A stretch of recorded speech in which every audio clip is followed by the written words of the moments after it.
और दोनों जल्दी से जाकर मुकेम को उठाते हैं। जियोन सोच रहा था अगर मेरे पास पावर के साथ साथ थोड़ी अथॉरिटी भी होती तो क्या वो लोग मुझे ऐसे ट्रीट करते।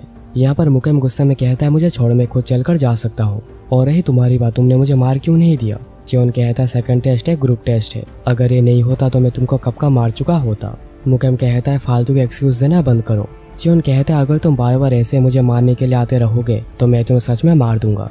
तुम खुद तो खड़े नहीं हो पा रहे हो तो मुझे धमकी दे रहे हो। मुकेम कहता है क्या कहा तुमने। जियोन वहाँ से चला जाता है ये कहते हुए कि जितना बकना है बैठकर बकते रहो। जियोन फिर जाते हुए सोच रहा था ये काफी डेंजरियस था, अगर नैनो नहीं होता तो शायद मैं हार भी सकता था। मैंने मार्शल आर्ट सबसे फास्ट सीखी है, पर मेरे पास एक्सपीरियंस ना होने की वजह से मैं टीचर की तरह पावरफुल नहीं बन सकता उनकी तरह बटरफ्लाई टेक्निक को सीखने के बाद भी। अगर मुझे हाई स्टेटस चाहिए तो मुझे बहुत नेगोंग और एक्सपीरियंस चाहिए, पर 6 क्लास मुझे ये शांति से करने नहीं देगी। जियोन फिर झील के किनारे जाकर नैनो से पूछता है नैनो मुझे ये बताओ आखिर मैंने अभी तक कितने % फंक्शन का यूज़ किया है। नैनो चेक करके बताता है ओनली 3%। जियोन कहता है क्या मैंने बस इतना इस्तेमाल किया है। नैनो कहता है आपने अभी तक 10 में से 3 फंक्शंस को भी यूज़ नहीं किया है। जियोन सोच रहा था तो फिर इसका मतलब मेरे पास अभी भी ऐसा फंक्शन है जिसका इस्तेमाल मैं मेरे हिसाब से कर सकता हूँ। नैनो बताओ मुझे आखिर मेरे पास अभी कौन कौन से फंक्शंस हैं जिसका इस्तेमाल मैं अच्छे से कर सकता हूँ। इसके लिए नैनो जियोन के दिमाग में manual function with English language को भेजता है ताकि उसे चीज़ें समझ में आ सके। फिर ट्रांसफ़र पूरा होने के बाद जियोन को थोड़ी बहुत डिजीनेस फील हो रही थी। ये नॉर्मल इन्फॉर्मेशन से बहुत ही ज़्यादा था जिस वजह से मुझे काफ़ी चक्कर आ रहे हैं, पर मुझे अभी के लिए उल्टी नहीं आ रही। जियोन फिर फंक्शंस को सर्च करता है और उसके सामने बहुत सारे फंक्शंस के टैब्स आ जाते हैं। ये सब क्या है, क्या मैं इतने सारे फंक्शंस का इस्तेमाल कर सकता हूँ। और ये क्या है repetitive battle in augmented reality. अगर ये वही है जिसका इस्तेमाल करके मैं मेरा एक्सपेंस बढ़ा सकता हूँ तो मैं अभी इसका इस्तेमाल करना चाहूँगा। नैनो कहते हैं इसके लिए मोशन एनालिसिस पूरा करना होगा ताकि सिमुलेशन को क्रिएट किया जा सके। जियोन कहता है तो क्या तुम मेरे लिए एक मुकेम बना सकते हो जिसे मैं पीट सकूँ। नैनो कहता है मेरे पास अभी इतनी जानकारी तो नहीं है पर मैं फिर भी एक अवतार बना सकता हूँ। जियोन कहता है जानकारी ना होना काफ़ी बुरी बात है, पर इसे जल्दी से तैयार कर दो। जियोन फिर एक खाली जगह पर जाकर कहता है ये जगह ठीक होगी, यहाँ पर लगता नहीं कि कोई भी है। उसके बाद नैनो उसके बाद जितनी जानकारी थी उसका इस्तेमाल करके अवतार को क्रिएट करता है। नैनो फिर जियोन को अवतार की इम्पैक्ट परसेंटेज को सेट करने को कहता है। जियोन पूछता है आखिर इम्पैक्ट परसेंटेज क्या है। नैनो कहता है इसका मतलब होता है आप अवतार के हमले से कितना % डैमेज लेना चाहेंगे। अगर आप इसे नॉर्मल फाइट की तरह ही लड़ना चाहते हैं तो फिर इसे 100% पर सेट कर दीजिए, अदरवाइज आप इसे कम भी कर सकते हैं। जियोन कहता है आखिर इसे दर्द कितना होगा, तो ठीक है इसे 100% पर सेट कर दो। इसलिए नैनो इसे 100% पर सेट करके सिमुलेशन शुरू करता है। और ये अवतार बिल्कुल ही मुकेम की तरह बातें भी कर रहा था। है गंदे खून, हिम्मत है तो मेरे ऊपर हमला करके दिखाओ। जियोन कहता है आखिर स्टूपिड सी चीज भी सिमुलेशन का पार्ट क्यों है, पर जो भी मैं उसे यहाँ पर मार पाऊंगा। तभी मैं उसे मार नहीं पाया था क्योंकि सेकंड टेस्ट सामने है, पर यहाँ पर मैं उसे मार दूंगा क्योंकि वो बस अवतार है। अवतार फिर कहता है अगर तुम हमला नहीं करोगे तो मैं तुम्हारे ऊपर हमला करूंगा, और उस जियोन के ऊपर हमला करने के लिए आता है। जियोन देखकर सोच रहा था बिल्कुल ही सिमिलर है रियल वाले से। जियोन फिर अवतार के ऊपर हमला करने के लिए जाता है जिससे कि अवतार बड़े इजीली डॉज करके कहता है क्या तुम्हें लगा इस तरह का स्लो अटैक मेरे ऊपर काम करेगा। और फिर अवतार उसे एक पंच मारता है जिस वजह से जियोन को बहुत ही दर्द महसूस हो रहा था। जियोन कहता है आखिर मुझे इतना दर्द क्यों हो रहा है। नैनो कहता है नैनो मशीन्स ने आपको वही सेम अमाउंट का दर्द दिया है जो कि आपको पहले हुआ था रियल वाला फाइट में। नैनो फिर कहता है कि आप इम्पैक्ट परसेंटेज को कम करना चाहेंगे। जियोन कहता है नहीं, इसे ऐसे ही रहने दो। दोनों के बीच में फिर बहुत देर तक फाइट चलती है और फाइट करने के बाद जियोन पूरा ही थक कर नीचे लेट गया था। जियोन कहता अभी टाइम क्या हुआ है नैनो। नैनो कहता है अभी रात के 9 से 11 के बीच का समय हुआ है। जियोन फिर कहता है मैंने 17 से 15 बार फाइट की है जिसमें मुझे बस आखिरी बार में ही जीत मिली। पहला फाइट तो बस 5 फॉर्मेशन में खत्म हो गया था और मैं तो खुद को प्रॉपरली प्रोटेक्ट भी नहीं कर पाया था। अगर मैंने मुकेम से प्रॉपर फाइट करी होती तो मैं ऑन द स्पॉट ही हार जाता। नैनो कहता है आपकी स्किल आपके तजुर्बे के अनुसार ही बढ़ती रहेगी और आप जैसे जैसे ट्रेनिंग करते जाएंगे आपके मूवमेंट्स और फॉर्मेशन की फ्रीक्वेंसी भी काफ़ी इंक्रीज हो जाएगी। जियोन कहता है क्या हुआ अगर मैं बस अवतार के खिलाफ ही लड़ता हूँ जो कि बस इन्फॉर्मेशन का ही इस्तेमाल करता है और मैं उससे हार गया। पर तुम वेट करो अवतार, मैं तुम्हें अगले 7 दिनों में हर मैच में हराऊंगा और तुम मेरे सामने कुछ भी नहीं कर पाओगे। जियोन फिर वापस अपने डोर में आ जाता है और उसका बेड कहाँ पर रखा उसे ढूंढ रहा था, पर कोई भी उसे कुछ भी नहीं बताता। तभी ह्योबोंग आगे आकर कहता है प्रिंस साहब का बेड इस तरफ है। सभी उसे देखकर सोच रहे थे आखिर वैसा क्यों कर रहा है, और जियोन भी देखकर पूरा ही हैरान था। तुम्हारा एटीट्यूड तो पहले से पूरा ही बदल गया है, क्या तुम्हें मुझसे कुछ चाहिए। ह्योबोंग सोच रहा था ऐसे भी मुकेम ने मुझे निकाल दिया है तो अभी मेरे पास खोने के लिए कुछ भी नहीं बचा, ऐसे भी साथ में जल्दी ही मारा जाऊंगा, तो क्यों ना एक दाव खेला जाए। ह्योबोंग कहता है प्रिंस मैं कैडेट नंबर 23 ह्योबोंग आपको सर्व करना चाहता हूँ, प्लीज मेरे मास्टर बन जाइए। दूसरे कैडेट से देखकर सोच रहे थे वो लड़का आखिर कर क्या रहा है। 7th प्रिंस को अपना मास्टर बना रहा है जिसके पास कुछ भी नहीं है। जियोन भी ये सुनकर हैरान था। तो मेरा सर्वेंट बनना चाहते हो? ह्योबोंग कहता मैंने पहले जो भी करा था उसका लेकर मैं रिग्रेट करता हूँ। प्लीज आप मुझे आपको सर्व करने का मौका दीजिए। जियोन सोच रहा था सर्वेंट मेरे लिए मैं वो हूँ जिससे हमेशा दूसरे पर भरोसा करने में काफी दिक्कत होती है। उसका कोई सर्वेंट बनना चाहता है वो भी खुशी खुशी बिना फोर्स किए, इसलिए जियोन उसे अपना सर्वेंट बना लेता है। ह्योबोंग कहता आपका शुक्रिया मास्टर, मैं मरते दम तक आपको सर्व करूंगा। तभी वहाँ पर मुकेम और जाह्यून आते हैं। मुकेम कहता मैं ऐसे थोड़ी देर के लिए क्या चला गया, यहाँ पर तो कुछ भी हो रहा है। जाह्यून ह्योबोंग को कहता है आखिर तुम्हारे जैसा कोई कीड़ा मकोड़ा किस अपने लॉयल्टी दिखा रहा है। ह्योबोंग सोच रहा था जाह्यून और मुकेम दोनों ही काफी डरावने हैं, पर मुझे अपना डर उनके सामने पेश करना नहीं चाहिए। जियोन जाह्यून को कहता आखिर तुम्हारी हिम्मत कैसे हो किसी दूसरे के सर्वेंट को कीड़ा मकोड़ा बुलाने की? तुम्हें तो खुद एक कीड़े मकोड़े हो जो कि दूसरों का चाटते रहते हो। जाह्यून कहता है क्या कहा तुमने? जियोन कहता आखिर तुम्हारे चेहरे को क्या हुआ, क्या तुम्हें डर लग रहा है?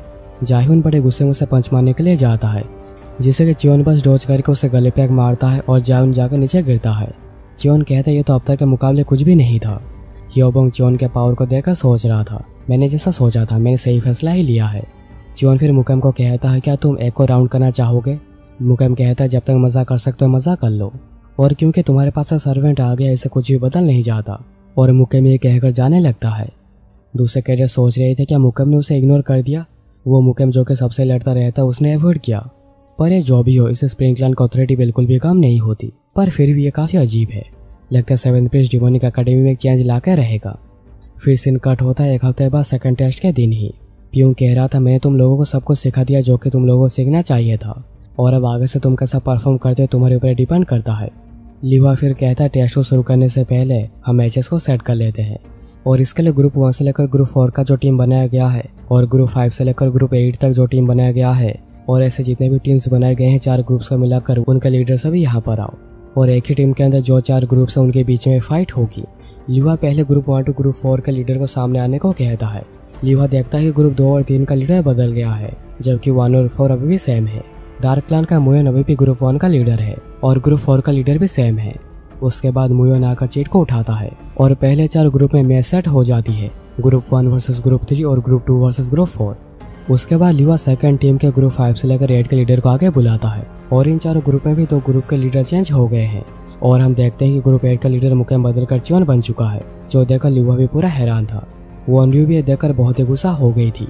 मैंने उसे बहुत ही वार्न किया था, पर मुकेम आखिर उसने ये क्या कर दिया। फिर हमें पास्ट में कल के सीन को दिखाया जाता है, जब प्रैक्टिस ग्राउंड में सारे ग्रुप ट्रेनिंग करने के बाद स्ट्रेटेजी वगैरह बना रहे थे कल के टेस्ट के लिए, पर मुकेम वापस आ चुका था और सभी को ऊपर से देख रहा था। वो सभी अभी भी ग्रुप ट्रेनिंग कर रहे हैं। क्या उन्हें नहीं पता कि उन्होंने स्ट्रेटेजी सबके सामने ही बनाई है और सबको पता है कि कौन क्या करेगा? उन्हें ऐसे देखने का कोई फायदा नहीं है। मैं जाकर मार्शल आर्ट्स की ट्रेनिंग करता हूँ। तभी वहीं पर वॉन्ड्यू आती है, पर मुकेम उसे इग्नोर करके जा रहा था। मैं तुम्हें यहाँ पर बुला रही हूँ और तुम इग्नोर करके जा रहे हो। मुकेम कहता है तुम्हें जो भी कहना है जल्दी जल्दी कह डालो। वॉन्ड्यू कहती है मैं तुमसे बात करने आई हूँ और तुम मुझे ऐसे ट्रीट कर रहे हो। मुकेम कहता है तुमने ही तो कहा था स्प्रिंग क्लैन के लोग इडियट होते हैं। वॉन्ड्यू कहती है तुम बहुत ही एनोइंग हो और स्प्रिंग क्लैन के लोग काफी छोटी बुद्धि वाले भी होते हैं। ठीक है, मैं जो भी कह रही हूँ उसे ध्यान से सुनना। वॉन्ड्यू दिखाती है कि उसका हाथ में चोट आई है। मुकेम कहता है तुम्हें चोट कैसे लगी? वॉन्ड्यू कहती है कल हुआ जब मैं रात को अकेले ट्रेनिंग करी थी, मेरे ऊपर किसने आकर छुपकर हमला करा। मुकेम कहता है तुम्हारे ऊपर किसने हमला करा? आखिर किसकी हिम्मत होगी तुम्हारे ऊपर हमला करने की? वॉन्ड्यू कहती है मुझे नहीं पता, क्योंकि उसने मास्क पहना था। मुकेम कहता है उसने मास्क पहना था या नहीं ये सवाल नहीं है, तुम उनसे मार खा गई क्योंकि तुम काफी केयरलेस थी। वॉन्ड्यू कहती है मेरे शब्दों का हल्का मतलब मत निकालो, मैं बिल्कुल भी केयरलेस नहीं थी। मुकेम कहता है तो फिर तुम यहाँ पर आई हो मुझे वार्न करने, ताकि मैं केयरफुल हूँ क्योंकि तुम इंजर्ड हो गई हो। वॉन्ड्यू कहती है तुम्हें पता होना चाहिए कि उनका अगला निशाना तुम भी बन सकते हो, क्योंकि हम दोनों के ग्रुप सेम ही टीम में आते हैं। वॉन्ड्यू कहते तुम्हें याद है उन्होंने कहा था हम सभी के ग्रुप 4 के ग्रुप्स में बटेंगे और फिर इन 4 ग्रुप में से 2 मैचेस को डिसाइड करे जाएंगे। मुकेम कहता है आखिर उसका इससे क्या लेना देना? वॉन्ड्यू कहती है तुम्हें क्या लगता है आखिर वो 4 ग्रुप का एक टीम क्यों बना रहे हैं, जबकि वो किसी को भी किसी भी टीम से लड़वा सकते थे? मुकेम कहता है मैं समझ नहीं पा रहा हूँ आखिर तुम कहना क्या चाह रही हो। वॉन्ड्यू कहती है क्या तुम्हें समझ में नहीं आता? अच्छे से सोचो, उन्होंने जबकि हमें बता दिया है कि कौन से ग्रुप कौन से टीम में रहेंगी, टीम्स को पता है कि उनका ओपोनेंट कौन कौन हो सकता है। मुकेम कहता है तो तुम कहना चाह रहे उन्होंने जानबूझकर अनाउंसमेंट पहले करी है ताकि टीम लीडर्स को टारगेट किया जा सके। वॉन्ड्यू कहते तो तुम उतने इडियट नहीं हो, तुमने सही कहा। अगर टीम लीडर नहीं रहेंगे तो टीम्स को अपना फॉर्मेशन मेंटेन करने में बहुत ही मुश्किल होगी। एनीवेज मैं तुम्हें बस ऐसे भी कहना चाह रही थी, इसलिए कहीं पर भी अकेले ट्रेन करने मत जाना। मैं कोई भी शर्मनाक खबर सुनना नहीं चाहती, जैसे कि क्लान के उत्तराधिकारी को लात मार कर निकाल दिया गया है क्योंकि वो टेस्ट को पास नहीं कर पाया। वो अंड्रू फिर चली जाती है और मुकेम सोच रहा था हम में से जो सबसे कमजोर है वो मुझे वार्निंग दे रही थी। क्या उसे पता नहीं उसे अपनी लाइन क्रॉस करनी नहीं चाहिए, पर मुझे फिर भी इसे अनदेखा करना नहीं चाहिए। क्या मैं जाहून को अपने साथ ही लेकर चलूं? इसी बीच हम एक मास्क पहने लड़के को देखते हैं जो कि मुकेम के ऊपर नजर रख रहा था। फिर हमें शाम को जॉन को दिखाया जाता है जो कि अभी भी ट्रेनिंग कर रहा था। नैनो कहता है मास्टर बहुत देर हो चुकी है। जॉन पूछता है नैनो मैंने मुकेम के अफ्तार के खिलाफ कितने परसेंटेज मैच जीते हैं? तो नैनो कहता है अराउंड 60%। जॉन सोच रहा था अभी भी यह बहुत ही कम है। मैंने कहा था कि मैं एक हफ्ते के बाद उसे काफी इजिली हरा पाऊंगा, पर मेरी विनिंग परसेंटेज अभी भी 60 पर ही है। नैनो कहता है आपकी practical ability and proficiency and formation बहुत ही इंक्रीज हो गई है इतने सारे बैटल लड़ने के बाद। आपने टोटल 106 ट्रेनिंग सेशंस करे हैं। एस्टिमेट्स के हिसाब से कुछ ही दिनों में आपका टारगेट पूरा हो जाएगा। जॉन कहता है क्या तुम मुझे सिंपैथी दे रहे हो? नैनो कहता है यह बस एक एनालिसिस बेस्ड एस्टिमेट है। जॉन फिर सोच रहा था मुझे भी वापस जाना चाहिए, और जब जॉन वापस जा रहा था उसे फाइटिंग की साउंड सुनाई देती है और जॉन जाता है देखने के आखिर क्या हो रहा है। जॉन अपने सामने किसी को देखता है पर अंधेरा होने की वजह से पहचान नहीं पा रहा था, और वो जमीन पर भी किसी को पड़ा हुआ देखता है। इसलिए जॉन नैनो को कहकर नाइट विजन मोड को एक्टिवेट करता है। नाइट विजन की मदद से पता चलता है कि यह तो मुकेम है और जो नीचे पड़ा हुआ है वो है जायहून। वो लड़का फिर से मुकेम के ऊपर हमला करता है जिससे कि मुकेम बाल बाल बचता है। जो सोच रहा था मुकेम के ऊपर इससे प्रेशर बना पाना उस लड़के को बिल्कुल भी हल्के में लिया नहीं जा सकता, पर आखिर वो लड़का है कौन?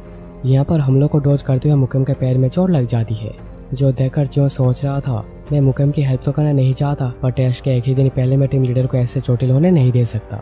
इसलिए जॉन बीच में आ जाता है और पंच मारने की कोशिश करता है, पर उससे पहले वो लड़का पीछे हट गया था। वो मेरे हमले के पहले ही पीछे हट गया। वो एक एक्सपर्ट है जिसके स्किल को मैं जज नहीं कर सकता। तभी वो लड़का वहाँ से चला जाता है और जॉन सोच रहा था मुझे उसके पीछे जाना नहीं चाहिए। और मुकेम क्या तुम ठीक हो?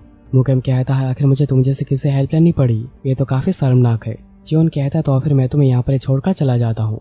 फिर अगले सीन में हमें दिखाया जाता है कि जॉन मुकेम और जाहनी को लेकर वापस डोर में आ चुका था, और उन तीनों को ऐसे एक साथ देखकर सभी काफी सरप्राइज थे। प्रिंस क्या हुआ, क्या आप ठीक है? और जाहन को क्या हुआ है? जॉन कहता है तुम लोग बाद में इसके बारे में जान लेना, उससे पहले तुम लोग इन दोनों के ट्रीटमेंट की व्यवस्था करो। सिर्फ योबोंग की जॉन से पूछता है मास्टर क्या आपको कहीं चोट आई है? जॉन कहता है नहीं मैं ठीक हूँ। जॉन फिर नैनो से पूछता है क्या जाहून ठीक हो जाएगा, और नैनो स्कैन करके कहता है उसकी इंजरी शॉट की वजह से हुई है, अगर डिसइंफेक्शन के बाद स्टिच कर दिया जाता है तो कोई प्रॉब्लम नहीं होगी। जॉन सोच रहा था तो फिर इसकी इंजरी सीरियस नहीं है, पर तभी दूसरे कैडर्स कहते हैं कि मुकेम के पैर में से काफी खून निकल रहा है। जॉन सोच रहा था मैं जाहून की वजह से मुकेम के ऊपर ध्यान ही नहीं दे पाया। मुकेम के पैर में एक बड़ा कट लगा था जिसकी वजह से काफी खून बह रहा था। जॉन जल्दी से ह्योबोंग को पियूं को बुलाने को कहता है और पियूं जल्दी से आकर फर्स्ट एड देता है।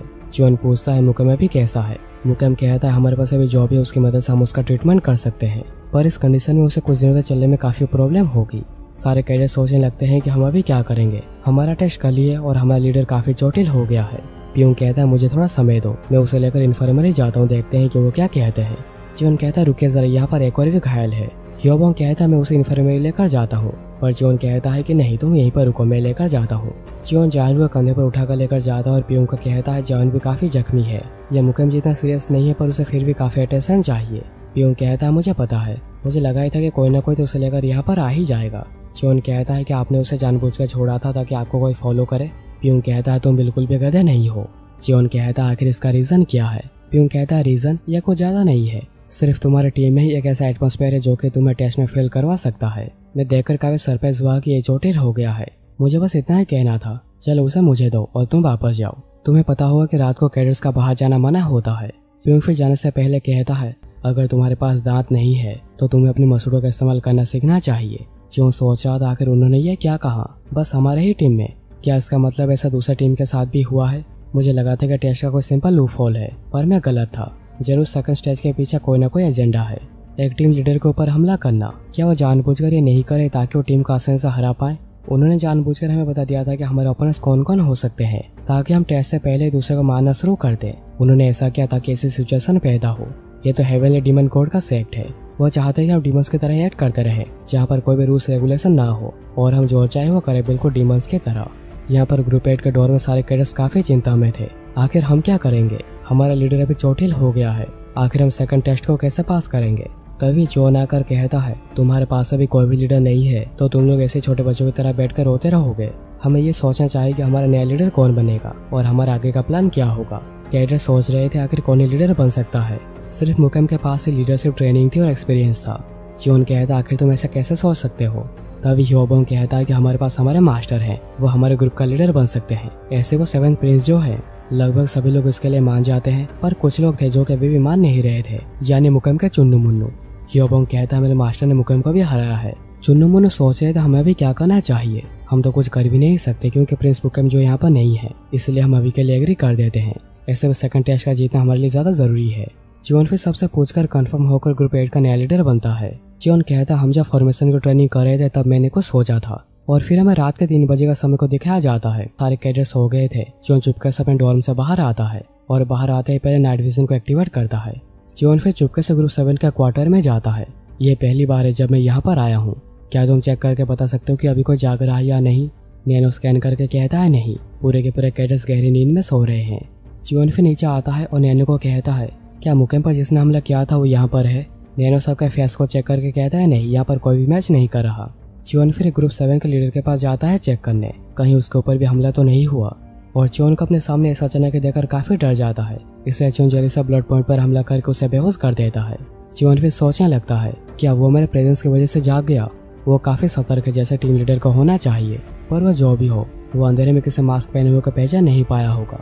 अभी मुझे दूसरे कमरे में जाना चाहिए क्योंकि मैंने ग्रुप 7 को पूरा ही चेक कर लिया है और ग्रुप 5 का लीडर वॉनरयू है, और मैंने जैसा देखा था वो लड़का था, और ऐसे भी वॉनरयू मुकेम के मार्शल आर्ट्स को झेल नहीं सकती। इसका मतलब वो ग्रुप 6 का ही कोई है। इस बार भी चियोन अंदर आने से पहले नैनो से कंफर्म कर लेता है कि सभी यहाँ पर गहरी नींद में सो रहे हैं, पर चियोन को एक बात काफी अजीब लगती है, यहाँ पर 20 कैडेट्स की जगह पर 16 कैडेट्स हैं। अगर मैं सोचूं तो इस ग्रुप में 3 फीमेल कैंडिडेट हैं, अगर उन्हें इक्वेशन से निकाल दिया जाए तो भी यह गायब है। चियोन फिर नैनो से पूछता है कि क्या यहाँ पर कोई भी मास्क वाले लड़के से मैच कर रहा है। नैनो चेक करके बताता है कि नहीं। चियोन कहता है तो फिर आज जो यहाँ पर नहीं है उसके ही मास्क वाले लड़के होने के चांसेस ज्यादा है। अगर वो बिल्डिंग के 1st फ्लोर में होगा तो उसे मेरे बारे में पता चल गया होगा, तो मुझे भी क्या करना चाहिए। नहीं, मैं भूल गया था, अभी यहाँ पर कोई भी रूल नहीं है, बस टारगेट टीम लीडर को ही किया जा रहा है, तो मुझे भी लीडर्स को टारगेट करना चाहिए। तो अगर ऐसा ही है तो फिर N I for N I and blood for blood होती है प्रेजेंस है जहाँ पर चियोन आया था चीट उठाने। लीवा ये देखकर सोच रहा था अगर ग्रुप 8 का लीडर वो है तो इसका मतलब बैठता है कि स्प्रिंग क्लान का उत्तराधिकारी चोटिल हो गया है। वो सभी परफेक्टली समझ गए हैं आखिर 2nd टेस्ट का मीनिंग क्या है, और जैसा कि मैंने सोचा था इस बार के पार्टिसिपेंट्स डम नहीं है। चियोन फिर जाकर चीट उठाता है और किस किस के बीच में मैच होना है डिसाइड हो जाता है, पर हमें पता नहीं जाता कि आखिर किसके खिलाफ किसका मैच है। लीवा फिर कहता है जबकि तुम लोगों ने फेयरली टेस्ट के लिए तैयारी करी है, मैं आशा करता हूँ कि तुम लोगों की जीत हो। उसके बाद जब चारों नीचे उतर रहे थे, चियोन ग्रुप 6 के लीडर को देखता है और उसे उसकी आंखें काफी जानी पहचानी लगती है। नैनो उसे स्कैन करो, और नैनो स्कैन करके बताता है कि यही वही मास्क वाला लड़का है। फाइनली मैंने तुम्हें ढूंढ ही लिया। उसके बाद 2nd टेस्ट राउंड 1 की शुरुआत होती है, ग्रुप 1 वर्सेस ग्रुप 3। लीवा कहता है जो टीम दूसरी टीम को सप्रेस कर देगी उसकी ही जीत होगी। ग्रुप 1 का लीडर मुयो ने डायगोनल फॉर्मेशन का इस्तेमाल करता है और ग्रुप 1 बड़ी आसानी से ग्रुप 3 को हराकर जीत हासिल कर लेती है और ग्रुप 3 सरेंडर कर देता है। लीवा सोच रहा था ऐसा नहीं था कि ओपोनेंट काफी कमजोर था, पर फिर भी इस बैटल में कोई एक्साइटमेंट नहीं थी। उसके बाद राउंड 2 होती है ग्रुप 2 वर्सेस ग्रुप 4, जिसमें ग्रुप 4 की जीत होती है। अब अगली बारी है चियोन की टीम ग्रुप 8 की। फाइनली हमारा टर्न आ ही गया, पर वो सभी पूरा ही डिमोटिवेट हो चुके हैं। क्या तुम लोग नर्वस हो? मुझे पता है तुम सभी काफी एंग्जियस हो, क्योंकि लीडर अचानक ही चेंज हो गया है और मैं खुद भी काफी नर्वस हूँ। पर अगर हम यहाँ पर नहीं जीते तो हम एकेडमी से निकाल दिए जाएंगे, और एकेडमी से अभी निकलने ये बहुत जल्दी हो जाएगी। हमें इस टेस्ट को पास करना ही पड़ेगा, और उससे भी ज्यादा मैं गुस्सा हूँ। मैं किसी ऐसे से हारना नहीं चाहता जिसने हमारे आगे प्रॉब्लम खड़ी करने की कोशिश करी है। हमारे लीडर के ऊपर डरपोक की तरह हमला करना ये मैं मान नहीं सकता। अगर तुम भी मेरे जैसा ही सोचते हो तो फिर हम यहाँ पर हारना अफोर्ड नहीं कर सकते। मैं तुम्हें और कुछ नहीं कहूँगा, चलो जीत कर आते हैं। लीवा सोच रहा था तो फिर उसे कैडेट्स को एनकरेज करना भी आता है, पर कोई गारंटी नहीं है कि एनकरेजमेंट से जीत मिल जाएगी। शायद हमें जल्द ही पता चल जाएगा उसमें पैंथर की एबिलिटी है या फिर एक बिल्ले की। उसके बाद मैच शुरू होती है और चियोन का ओपोनेंट है वॉनरयू और उसका ग्रुप 5। वॉनरयू सोच रही थी मैं चाहती थी कि मैं ग्रुप 8 के खिलाफ ही लड़ूं, पर मुकेम के लीडरशिप में उत्तराधिकारियों के लड़ाई में तुम्हारा होना शोभा नहीं देता। यहाँ से एकेडमी छोड़ना तुम्हारे लिए बेहतर होगा। उसके बाद बैटल शुरू होती है और चियोन नैनो को जल्दी से augmented reality and strategy tutorial को एक्टिवेट करने को कहता है। इसकी मदद से चियोन को ग्रुप 5 की स्ट्रेटेजी समझने में काफी आसानी होगी। वॉनरयू फिर अपने ग्रुप को एरो फॉर्मेशन में लाती है, जो देखकर चियोन अपने ग्रुप को वेज फॉर्मेशन में लाता है। लीवा ये देखकर सोच रहा था आखिर वो इतना स्टूपिड फैसला कैसे ले सकता है। वेज फॉर्मेशन एक यूजलेस फॉर्मेशन है अगर टीम का लीडर वीक हो तो। अगर उसे राइट गार्डन ने मार्शल आर्ट्स भी सीखा है पर फिर भी टेक्टिक काफ़ी ख़राब है। कहीं मैं ये सब सोचकर ये तो प्रूव नहीं कर रहा कि मैं उसे कुछ ज़्यादा एक्सपेक्ट कर रहा हूँ। वॉन्ड्यू फिर हमला करते हुए कहती है, आखिर तुम्हारी हिम्मत कैसे हुई एक सच्चे उत्तराधिकारी के खिलाफ लड़ने की।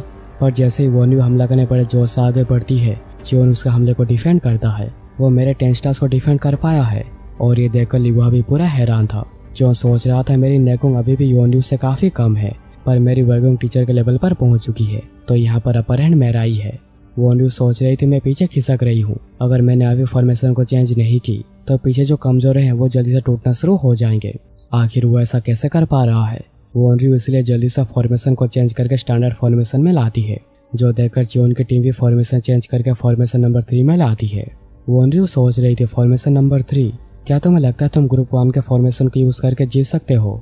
तुम्हारी नेगोंग तो अच्छी है पर तुम्हारी टैक्टिक्स काफी टेरेबल है। वॉन्ड्यू फिर फॉर्मेशन 6 का ऑर्डर देती है और वो सोच रही थी जियोन मेरे नेगोंग के सामने टिक नहीं सकता। पहले मैं उसके टीम के फॉर्मेशन को मेरे टीम के फॉर्मेशन वेज की मदद से तोड़ दूंगी बीच में से, और जब वो अपने टीम से अलग हो जाएगा मैं उसे खत्म कर दूंगी। फिर जैसे वॉन्ड्यू अपने टीम को लेकर आगे बढ़ती है, जियोन की टीम फॉर्मेशन बदलकर पिंसर मूवमेंट का इस्तेमाल करती है, जो देखकर ग्रुप 5 के कैडेट्स काफी पैनिक कर जाते हैं। वॉन्ड्यू कहती है पैनिक मत करो, तैयार हो जा बॉस साइड अटैक के लिए। तभी जियोन कहता है अभी कभी फॉर्मेशन 2 का यूज करो। वॉन्ड्यू सोचती है नंबर 2 यानी एरो फॉर्मेशन। ग्रुप 5 के कैडेट्स से सुनकर बिल्कुल फ्रंट पर आ जाते हैं, पर जियोन की टीम एरो फॉर्मेशन नहीं बना रही थी। वॉन्ड्यू सोच में पड़ गई थी आखिर जियोन करना क्या चाह रहा है। जियोन की टीम फिर उन्हें एरो के बदले सर्कल में घेर लेती है। वॉन्ड्यू समझ आती है कि फॉर्मेशन नंबर बस एक ट्रिक था। और लीडर बनने के बाद जब जियोन कहता है कि मैंने फॉर्मेशन का समय कुछ सोचा था, तब उसने इसके बाद करी थी। हम फॉर्मेशन नंबर्स को यूज करेंगे जो कि दूसरे ग्रुप ट्रेनिंग के दौरान करते हैं, और हम इसका इस्तेमाल उनके खिलाफ ही करेंगे। मैं जब चेंज कहूँगा फॉर्मेशन नंबर्स को चेंज कर देंगे। प्रेजेंट में वॉन्ड्यू गुस्से में सोच रही थी आखिर उसकी हिम्मत कैसे हुई मेरे साथ ये खेल खेलने की। जियोन फिर टीम को ऑर्डर देता है उन्हें सप्रेस करने की, और वॉन्ड्यू की टीम डर के हमारे सील्स को छोड़ देती है, जो देखकर वॉन्ड्यू और भी गुस्सा हो जाती है। पर अब कुछ भी नहीं हो सकता क्योंकि उसकी टीम हार मान चुकी है। वॉन्ड्यू सोच रहे थे अगर मैं हार गई तो लोग मुझ पर हंसेंगे, तो मैं यहाँ पर हार नहीं सकती।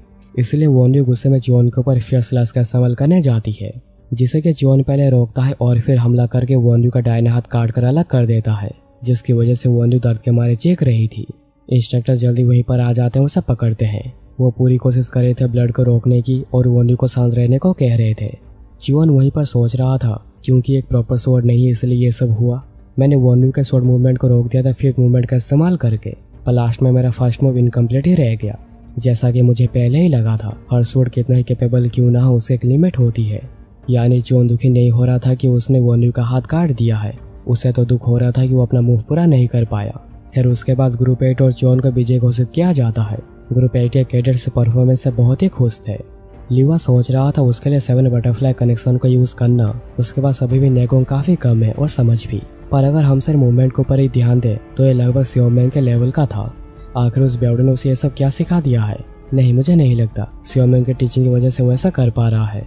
वो इन 21 दिनों में हर एस्पेक्ट से अनबिलीवेबली इंप्रूव हुआ है। Amazing tactics and strategies and वॉन्ड्यू का हाथ काटने का हिम्मत। वो सच में हेवन से आया हुआ कोई जीनियस है। अगर मैं उसे सियोमेंग से पहले अपना स्टूडेंट बना लेता, नहीं यह नहीं हो सकता क्योंकि मैं एकेडमी का ओनर हूँ, और मुझे लग नहीं रहा है कि जियोन को जैसा बहुत ही खुशी मिली होगी। यहाँ पर वो मास्क वाला लड़का सोच रहा था उसने साउंड क्लान के कैंडिडेट वॉन्ड्यू को हरा दिया है। वो अभी तक अपने मार्शल आर्ट्स को छुपाता हुआ आया है। मुझे ये बात याद रखनी पड़ेगी क्योंकि उसने सबको दिखा दिया आखिर उसकी क्षमता कितनी है। उसके बाद उस मास्क वाले लड़के का टीम का मैच भी आ जाता है, यानी ग्रुप 6 वर्सेस 7, पर उसे चलने में काफी दिक्कत हो रही थी क्योंकि कल जब जियोन ने उसके ऊपर हमला किया था जंगल में, तब वो उसे पूरी तरह डॉज नहीं कर पाया था। मुझे लगा था मैंने सही से डॉज कर दिया है, पर मैंने कभी सोचा नहीं था कि उसने कुछ ऐसा कर दिया होगा मेरी टीम के साथ। उसने उस समय का इस्तेमाल करा जब मैं नहीं था और सबके पैरों की कंडीशन काफी खराब कर दी, जिसकी वजह से मेरी टीम अभी ठीक से चल भी नहीं पा रही है। तुम अभी तक सबको धोखा देने में कामयाब हुए हो। यहाँ पर ग्रुप 7 सोच रही थी ग्रुप 6 का सभी लंगड़ा रहे हैं उनके लीडर को छोड़कर, तो हमें उन्हें इजीली हरा देना चाहिए। और हमें नहीं पता कि ये सब किसने करा है, पर जिसने भी करा है बहुत अच्छा करा है। उसके बाद दोनों टीम सामने सामने आ जाती है। ग्रुप 6 के कैडेट सोच रहे थे हमारे से पैरों की हालत की वजह से हम कुछ कर भी नहीं सकते। मास्क वाला लड़का फिर एरो फॉर्मेशन तैयार करता है, जो देखकर ग्रुप 7 का लीडर हंस रहा था क्योंकि वो सभी लंगड़ा रहे हैं तो ऐसा फॉर्मेशन का क्या फायदा। उसके बाद दोनों टीमें आगे बढ़ती है हमला करने।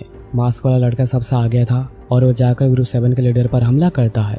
पहले वो उसका सेल उड़ा देता है और फिर उसके पेट के अंदर एक स्वॉर्ड घुसा देता है। हम देखते हैं कि मास्क वाला लड़का ग्रुप 7 के लीडर के ऊपर स्वॉर्ड से हमला करता है, जिसका कोई जवाब ग्रुप 7 के लीडर के पास नहीं था।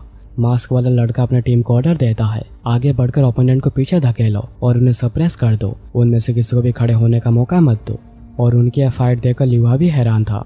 फिर मैच खत्म होने के बाद मास्क वाला लड़का कहता है, अगली बारी तुम्हारी है जियोन। जियोन सोच रहा था, लग रहा है मैंने एक और एनुअल दुश्मन बना लिया है। फिर हमें एकेडमी के मेन हॉल को दिखाया जाता है, जहाँ पर एकेडमी ऑनर्स ऑफिस में जहाँ पर लिवा और बाकी इंस्ट्रक्टर्स बैठे हुए थे। होजिन कहता है, यह है list failed participants of group 5। लिवा कहता है, तो इस बार भी बहुत से कैडर्स फेल हुए हैं। होजिन कहता है, क्या तुम हायर क्लास के बारे में बात कर रहे हो? लिवा कहता है, जो लोग जिनके पास क्लास नहीं है वो हाई और मिडिल क्लास क्लास में गार्ड्स बनने का सपना देखते हैं, पर शायद हायर क्लास का उत्तराधिकारियों को बुरा लग रहा होगा। अगर ये ग्रुप टेस्ट नहीं होता तो शायद वो 3rd राउंड तक पहुंच पाते, और ऐसा कुछ भी नहीं होता अगर हम पुराने एकेडमी के रूल्स का फॉलो नहीं करते। होजिन कहता, अब ये कहने का कोई फायदा नहीं है। अगर हमने फेयर स्टूडेंट्स के परफॉर्मेंस के मुताबिक अगर उन्हें रिएक्शन नहीं करते तो हायर क्लास हमारे खिलाफ प्रोटेस्ट करना शुरू कर देंगे। लिवा कहता है, हर क्लान के कैडर्स उनके क्लान में ही मार्शल आर्ट्स को सीखकर बहुत आगे जा सकते हैं, पर यह बहुत ही दुखद है कि मिडिल और लोअर क्लास के कैडर्स को मेडिसिन बॉल और प्रीसियस लाइब्रेरी का मौका नहीं मिला। पर दूसरी तरफ जिन लोगों ने सेकंड टेस्ट को पास करी है वो सभी प्रीसियस लाइब्रेरी के पास इकट्ठा हो चुके होंगे, और हम देखते हैं कि सभी लाइब्रेरी के सामने आ चुके हैं। जो सोच रहा था, तो यह प्रीसियस लाइब्रेरी ये तो मेन हॉल से भी ज्यादा बड़ा और ग्रांड है। दूसरे कैडर्स मेरे पहले ही लाइब्रेरी के फर्स्ट फ्लोर में जा चुके हैं और उस समय पर मैं इन्फर्मरी में था, तो इसका मतलब अब सेकंड फ्लोर की बारी है। फिर हमें पास्ट में दिखाया जाता है जब जियोन सियोमेन से ट्रेनिंग ले रहा था। सियोमेन कहता है, अपने सब कुछ लगा दो butterfly sword technique and spring dance breathing method को सीखने में। दूसरे फालतू चीजों में अपना समय बर्बाद मत करना। इन मेथड्स को अच्छे से सीख जाओ, जो कि तुम्हारे टेस्ट को जीतने के चांसेस को बढ़ा देंगे। जियोन कहता है, फालतू चीजें? क्या आपका मतलब प्रीसियस लाइब्रेरी से है? सियोमेन कहता है, तुमने सही कहा, तुम ऑलरेडी लाइब्रेरी के 4th और 5th फ्लोर के मार्शल आर्ट्स को सीख रहे हो, तो बिल्कुल भी ये मत सोचना कि तुम लाइब्रेरी के फर्स्ट फ्लोर में नहीं जा पाए तो तुमने बहुत कुछ खो दिया है। ऐसा बिल्कुल भी नहीं है। ऐसे भी मेरे मार्शल आर्ट्स के आसपास कुछ भी नहीं आता। प्रेशर में जियोन सोच रहा था, मास्टर ने मुझे यही कहा था, और मेरे पास नैनो है तो मैं जितनी मर्जी फर्स्ट और सेकंड फ्लोर के बुक्स को स्कैन कर सकता हूँ।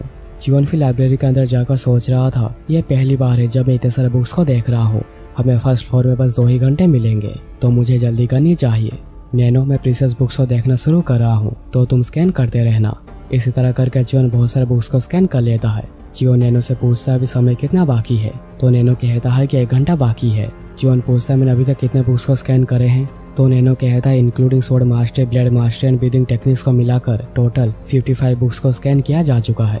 जियोन कहता है, अभी इन्हें मेरे दिमाग में मत भेजना, लगता है मैंने से बाहर की किताब को ही पढ़ा है, मुझे अंदर के रखे बुक्स को भी पढ़ना चाहिए। जियोन फिर वहीं पर एक गार्ड को देखता है।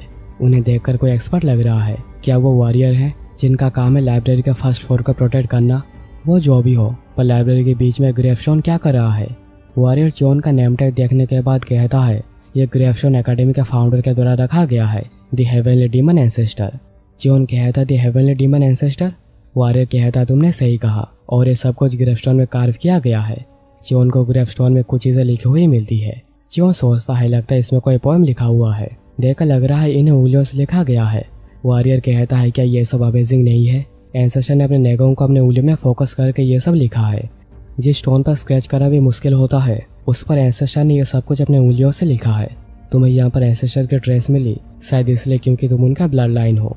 जियोन कहता है, मैं भी ऑलमोस्ट अनदेखा करके जा ही रहा था, और यही एक्सपेक्ट किया जा सकता है। आखिर कौन ही लाइब्रेरी के बीच में इतने बुक्स को छोड़कर इस स्टोन को देखेगा? वॉरियर कहता है, मैं इसे 20 सालों से प्रोटेक्ट कर रहा हूँ, पर इस पर किसी ने भी कभी ध्यान नहीं दिया, और इन लोगों में फैमिली का उत्तराधिकारी भी शामिल है। चलो तुम जाओ, वैसे भी मैंने तुम्हारा बहुत समय ले लिया है। जियोन फिर जाते हुए ग्रेवस्टोन के बैक साइड को देखकर सोचता है, स्टोन के बैक साइड पर शार्प ऑब्जेक्ट से स्क्रैचेस करने के निशान है। देखकर ऐसा लग रहा है कि यहाँ पर कुछ से छुपाने की कोशिश करी गई है। नैनो ट्रेसेस को एनालाइज करो। नैनो एनालाइज करके कहता है, एनालिसिस के हिसाब से ये ट्रेसेस सोर्ड के शार्प ब्लेड की वजह से आई है। जियोन सोच रहा था, ये सब सोर्ड से किया गया है। आखिर कौन ही हेवनली डीमन एंसेस्टर के ग्रेवस्टोन में ऐसा करेगा? नैनो कहता है, एनालिसिस के हिसाब से स्टोन में जो डेप्थ है, लग रहा है कि 2 लोगों ने ये सब किया है। जो सोच रहा था, मैं देखकर नहीं कह सकता कि आखिर ये सब किसने किया है। नैनो, मुझे sir traces 3D augmented reality में दिखाओ। इसलिए नैनो ट्रेसेस को 3D में दिखाता है, जो देखकर जो सोच रहा था, दोनों सोर्स का स्ट्रेंथ और एंगल के बीच में बहुत बड़ा डिफरेंस है। इससे इजीली कहा जा सकता है कि ये काम 2 लोगों ने किया है। बाय एनी चांस क्या ओरिजिनल स्क्रैचेस को छुपाने के लिए इस पर इस तरह स्क्रैच किया गया है? जियोन फिर कहता है नैनो तुम कह रहे थे कि तुम्हें 2 सोर्ड्स के ट्रेसेस मिले हैं, तो जो सोर्ड के ट्रेसेस बाद में आए हैं उन्हें हटाकर बस पहले वाले स्केचेस को दिखाओ। और फिर नैनो उसे हटाने के बाद जियोन उसे देखकर पूरा ही शॉक हो गया था और वो सोच रहा था कि ये कोई नॉर्मल सोर्ड का ट्रेसेस नहीं है, ये एक सोर्ड मूवमेंट है जो कि अनटोल्ड फॉर्मेशन की मदद से किया गया है। जो सोच रहा था जैसे कि मैंने सोचा था, ये कोई नॉर्मल सोर्ड का ट्रेसेस नहीं है, ये एक सोर्ड मूवमेंट है जो कि बना है अनटोल्ड फॉर्मेशन की मदद से। और मैं इसे देखकर बता नहीं सकता कि आखिर कौन से टाइप का मूवमेंट है। मुझे अभी भी ऐसी चीजों को समझने में समय लग जाता है। नैनो क्या तुम इस सोर्ड के ट्रेसेस को एनालाइज करके इस ऑगमेंटेड वीडियो में सिमुलेट कर सकते हो?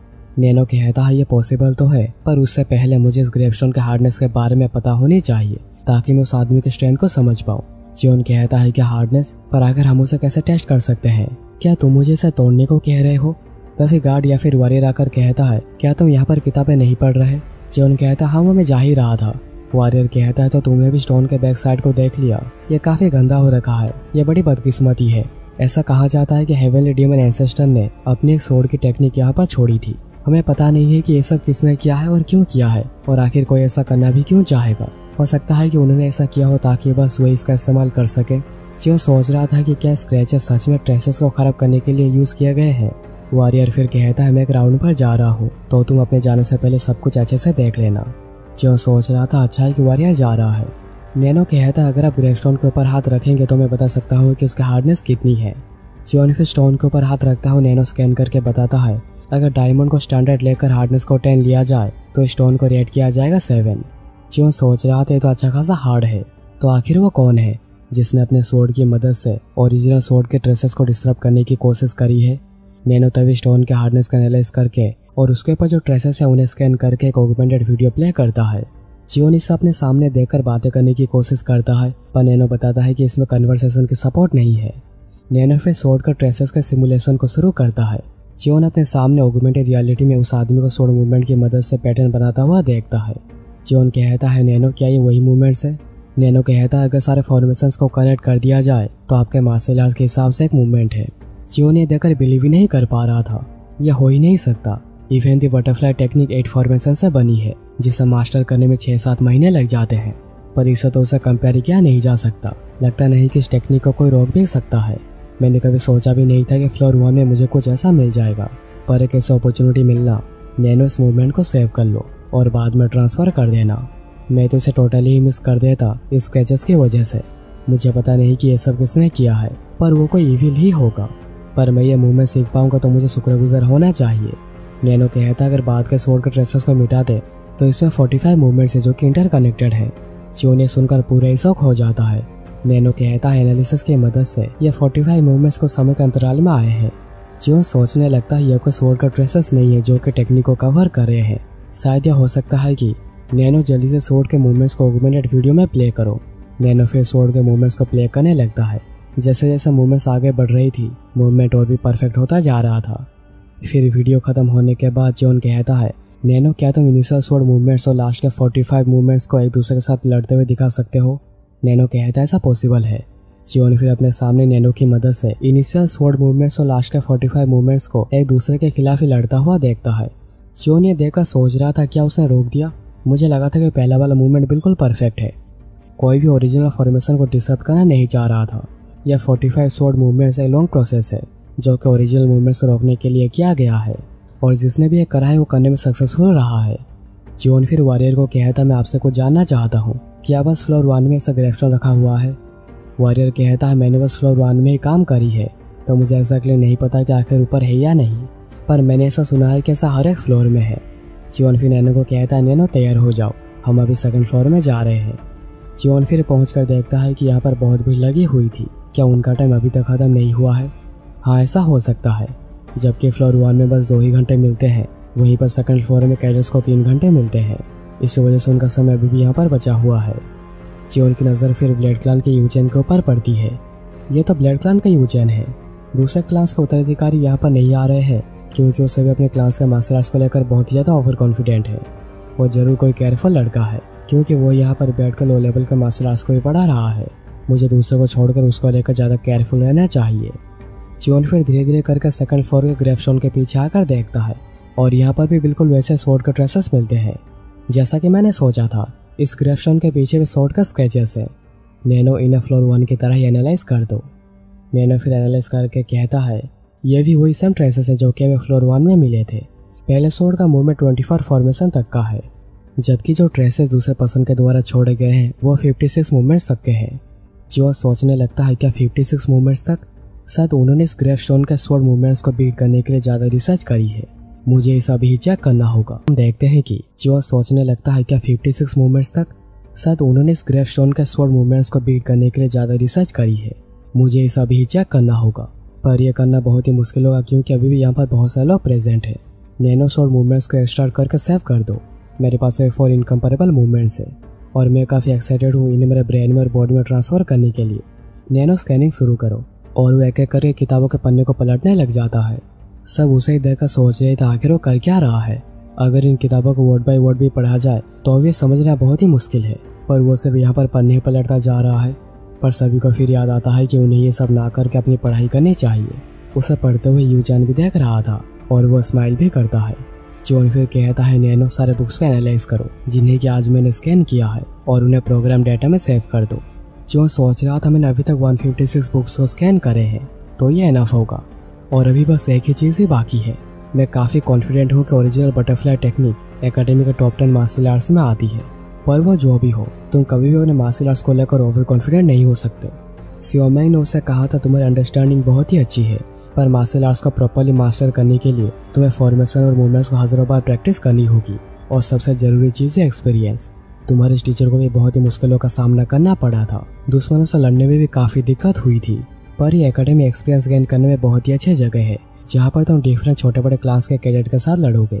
जीवन फिर प्रेजेंट में सोच रहा था अभी बस नैनो का ऑगमेंटेड रियलिटी को ट्राई करना बाकी है। अगर ये सब प्लान के हिसाब से ही जाता है तो मेरे पास बहुत तरीके के एक्सपीरियंस होंगे। फिर उसके बाद जीवन अपना पूरा समय यूज़ करके लाइब्रेरी से जाने लगता है।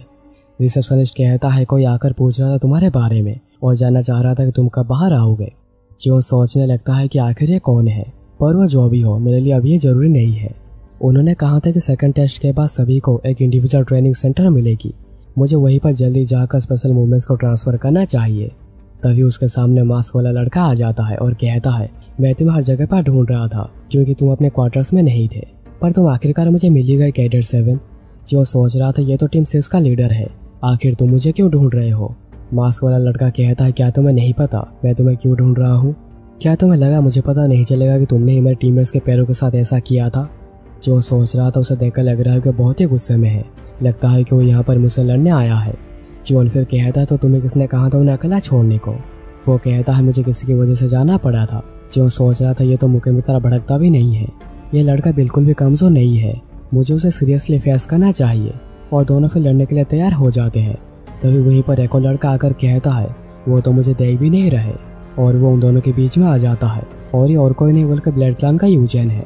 और जोन उसे देखकर तुरंत ही पहचान लेता है। यूजन कहता है तुम दोनों का फोकस ग्रेट है, टीम लीडर से ऐसा ही कुछ एक्सपेक्ट करना चाहिए।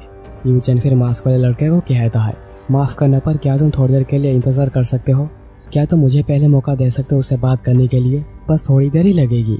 मास्क वाला लड़का सोच रहा था एक क्लान का उत्तराधिकारी एक कैडेट के सामने अपना सर झुका रहा है, आखिर तुम्हारा मतलब क्या है? मुझे पहले मौका दो, मैं उसे पूरे दिन ढूंढ रहा था, तो मुझे बिल्कुल भी गुस्सा मत दिलाओ और यहाँ से चले जाओ। यूजन कहता है अच्छा ऐसा है तो मुझे अभी क्या करना चाहिए? यूजन सोच रहा था ये बास्टर्ड मुझे नीची नज़रों से देख रहा है।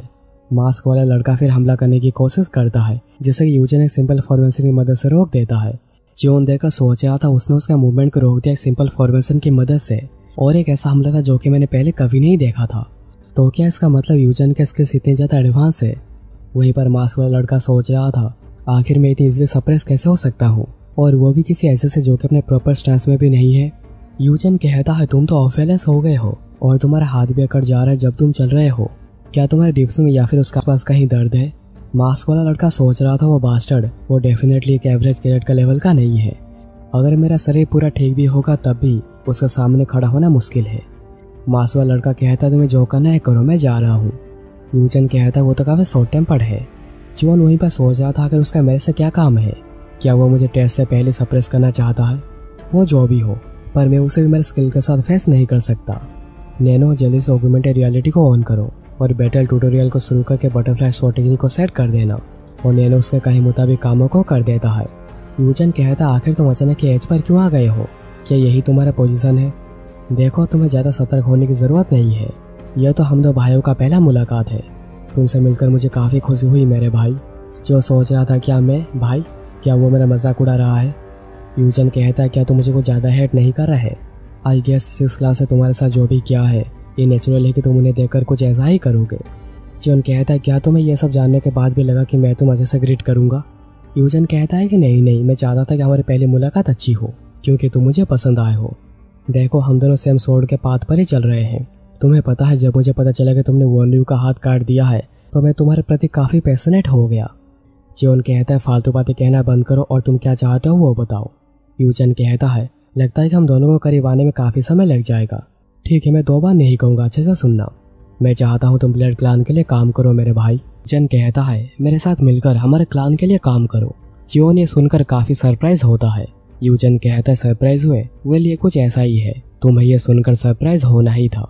जियोन कहता है क्या तुम सीरियस हो? यूजन कहता है मैं तुम्हारे लिए लाइब्रेरी के बाहर कब से इंतजार कर रहा था और तुम कह रहे हो कि मैं मजा कर रहा हूँ। मुझे दूसरों के बारे में नहीं पता पर मैं तुम्हें मेरा दुश्मन नहीं मानता। मैं चाहता हूँ कि तुम ब्लड क्लान का पार्ट बनो और मेरे साथ ही रहकर मेरी रक्षा करो। जियोन गुस्से में कहता है तो तुम कहना चाह रहे हो मैं क्लान का उत्तराधिकारी बनने का सपना छोड़ दूँ? यूजन कहता है क्या तुम्हें मेरी बातों से ऐसा लगा? ऐसे भी ये तुम्हारे लिए बहुत ही डिफिकल्ट है। जियोन कहता है आखिर तुम्हारा मतलब क्या है? यूजन कहता है जैसे कि तुमने सुना, अगर तुम इस बात पर ही चलते रहे तो आगे जाकर तुम्हें मेरा सामना करना होगा और ये तुम भी जानते हो कि तुम मेरे सामने कुछ भी नहीं कर पाओगे। हाउएवर मैं तुम्हारा काफ़ी पैशनेट फैन हूँ। तुम्हारा फ्यूचर एक ब्राइट फ्यूचर हो सकता है अगर हम दोनों एक साथ ही मिलकर आगे बढ़े। क्या ये तुम्हें अमेजिंग नहीं लगता? जियोन सोच रहा था तो क्या इसका मतलब वो मुझे उसके लेवल का भी नहीं समझता जो कि उसे अपोज भी कर सकता है। जियोन फिर कहता है मुझे तुम्हारा ऑफर नहीं चाहिए तो मेरे रास्ते से हट जाओ। यूजन को इस बात से बहुत ही गुस्सा आ जाता है और उसके दाहिने हाथ में अचानक की स्ट्रॉन्ग एनर्जी गैदर होने लगती है। जो नैनो सेंस करके कहता है दुश्मन के दाहिने हाथ में स्ट्रॉन्ग एनर्जी गैदर हो रही है, इसलिए बटरफ्लाई टेक्निक के सेकंड फॉर्मेशन को यूज करने के लिए तैयार हो जाओ, पर उससे पहले अपने बाएं तरफ आधा स्टेप हट जाओ। जियोन सोचने लगता है कि क्या यही शुरुआत है और वो लड़ने के लिए तैयार हो जाता है। यूजन तभी अचानक हंसने लगता है। नैनो कहता है जो स्ट्रॉन्ग एनर्जी दाहिने हाथ में फोकस हो रही थी वो अचानक हट रही है और अभी दुश्मन का हमला करने का इंटेंशन चला गया है। यूजन फिर कहता है मैं कभी कभी गुस्सा हो जाता हूँ पर मैं जब इसके बारे में फिर से सोचता हूँ तो मुझे काफी हंसी आती है और तुमने कहा मेरे रास्ते में मत आना, ये काफी कूल था। जियोन देखकर सोच रहा था उसका बस मुंह स्माइल कर रहा है पर वो अंदर से लग नहीं रहा कि वो खुश है। यूजन कहता है मेरा पूरा एफर्ट वेस्ट हो गया, चलो हम दोनों फिर से मिलेंगे क्योंकि हम दोनों सेम पाथ पर ही चल रहे हैं। तभी अचानक से नैनो कहता दुश्मन के दाहिने हाथ में फिर से स्ट्रॉन्ग एनर्जी फोकस हो रही है और यूजन इसी की मदद से अपने पावर का एक नमूना दिखाता है और यह था ब्लेड की, जो देखकर जियोन पूरा हैरान परेशान हो गया था। यूजन कहता है तुम मेरे आसपास जितने भी स्ट्रॉन्ग नहीं हो तो तुम मेरे जिंदगी के लिए आखिर कौन सा खतरा बन सकते हो। जियोन सोचने लगता है वो शायद ऑलरेडी फुल मैच्योरिटी तक पहुंच गया है क्योंकि वो ब्लेड की को अपने खाली हाथों से यूज कर पा रहा है और जो र्यूमर है डार्क क्लान के मोयोन और ब्लड क्लान की यूजन के बीच में जो फाइट होगी वो नेक टू नेक होगी। लगता नहीं कि इस र्यूमर को ऐसे हवा में उड़ाया जा सकता है, तो हम दोनों बिल्कुल ही डिफरेंट लेवल पर है। यूजन फिर कहता है ठीक है मैं चलता हूँ, पर उसके हाथ को देखकर नहीं लग रहा है कि वो बिल्कुल भी खुश हुआ है। वहीं पर जियोन सोच रहा था मुकेम को हराने के बाद और वॉन्ड्यू का हाथ काटने के बाद मैं उनके सेम लेवल पर पहुंच गया हूँ। मुझे अभी जल्दबाजी नहीं करनी चाहिए क्योंकि मेरा गोल उन तक पहुंचना नहीं उनके ऊपर राज करना है। यहाँ पर यूजन जाते हुए सोच रहा था उसने मेरे हमले को पहले ही पढ़ लिया। मैं उसका दाहिना हाथ काटना चाह रहा था और वो भी एक ही बारी में, पर वो मेरे हमले की ट्रेजेक्टरी से हट गया मेरे ब्लेड की को इस्तेमाल करने से पहले। लगता है कोई दूसरों से काफ़ी अलग है। फिर हमें एकेडमी के पर्सनल ट्रेनिंग रूम्स को दिखाया जाता है, जो देखकर जियोन कहता है अच्छा तो ये इंडिविजुअल ट्रेनिंग रूम, ये तो 2.5 फुट बाय 2.5 फुट का कमरा है। ये जगह मेरे लिए काफ़ी कम है, मैं यहाँ पर शैडो स्टेप्स का यूज़ करके फॉर्मेशन प्रैक्टिस नहीं कर सकता, पर लगता है कि इसकी दीवारें काफ़ी स्ट्रॉन्ग है। अगर ये ऐसा ही है तो मैं यहाँ पर बैठकर बड़े आराम से पढ़ाई कर सकता हूँ और मुझे कोई भी डिस्टर्ब नहीं करेगा। इवन तो मैं यहाँ पर बस नेगों को ही गैदर कर सकता हूँ, पर चलो जो भी है ठीक ही है।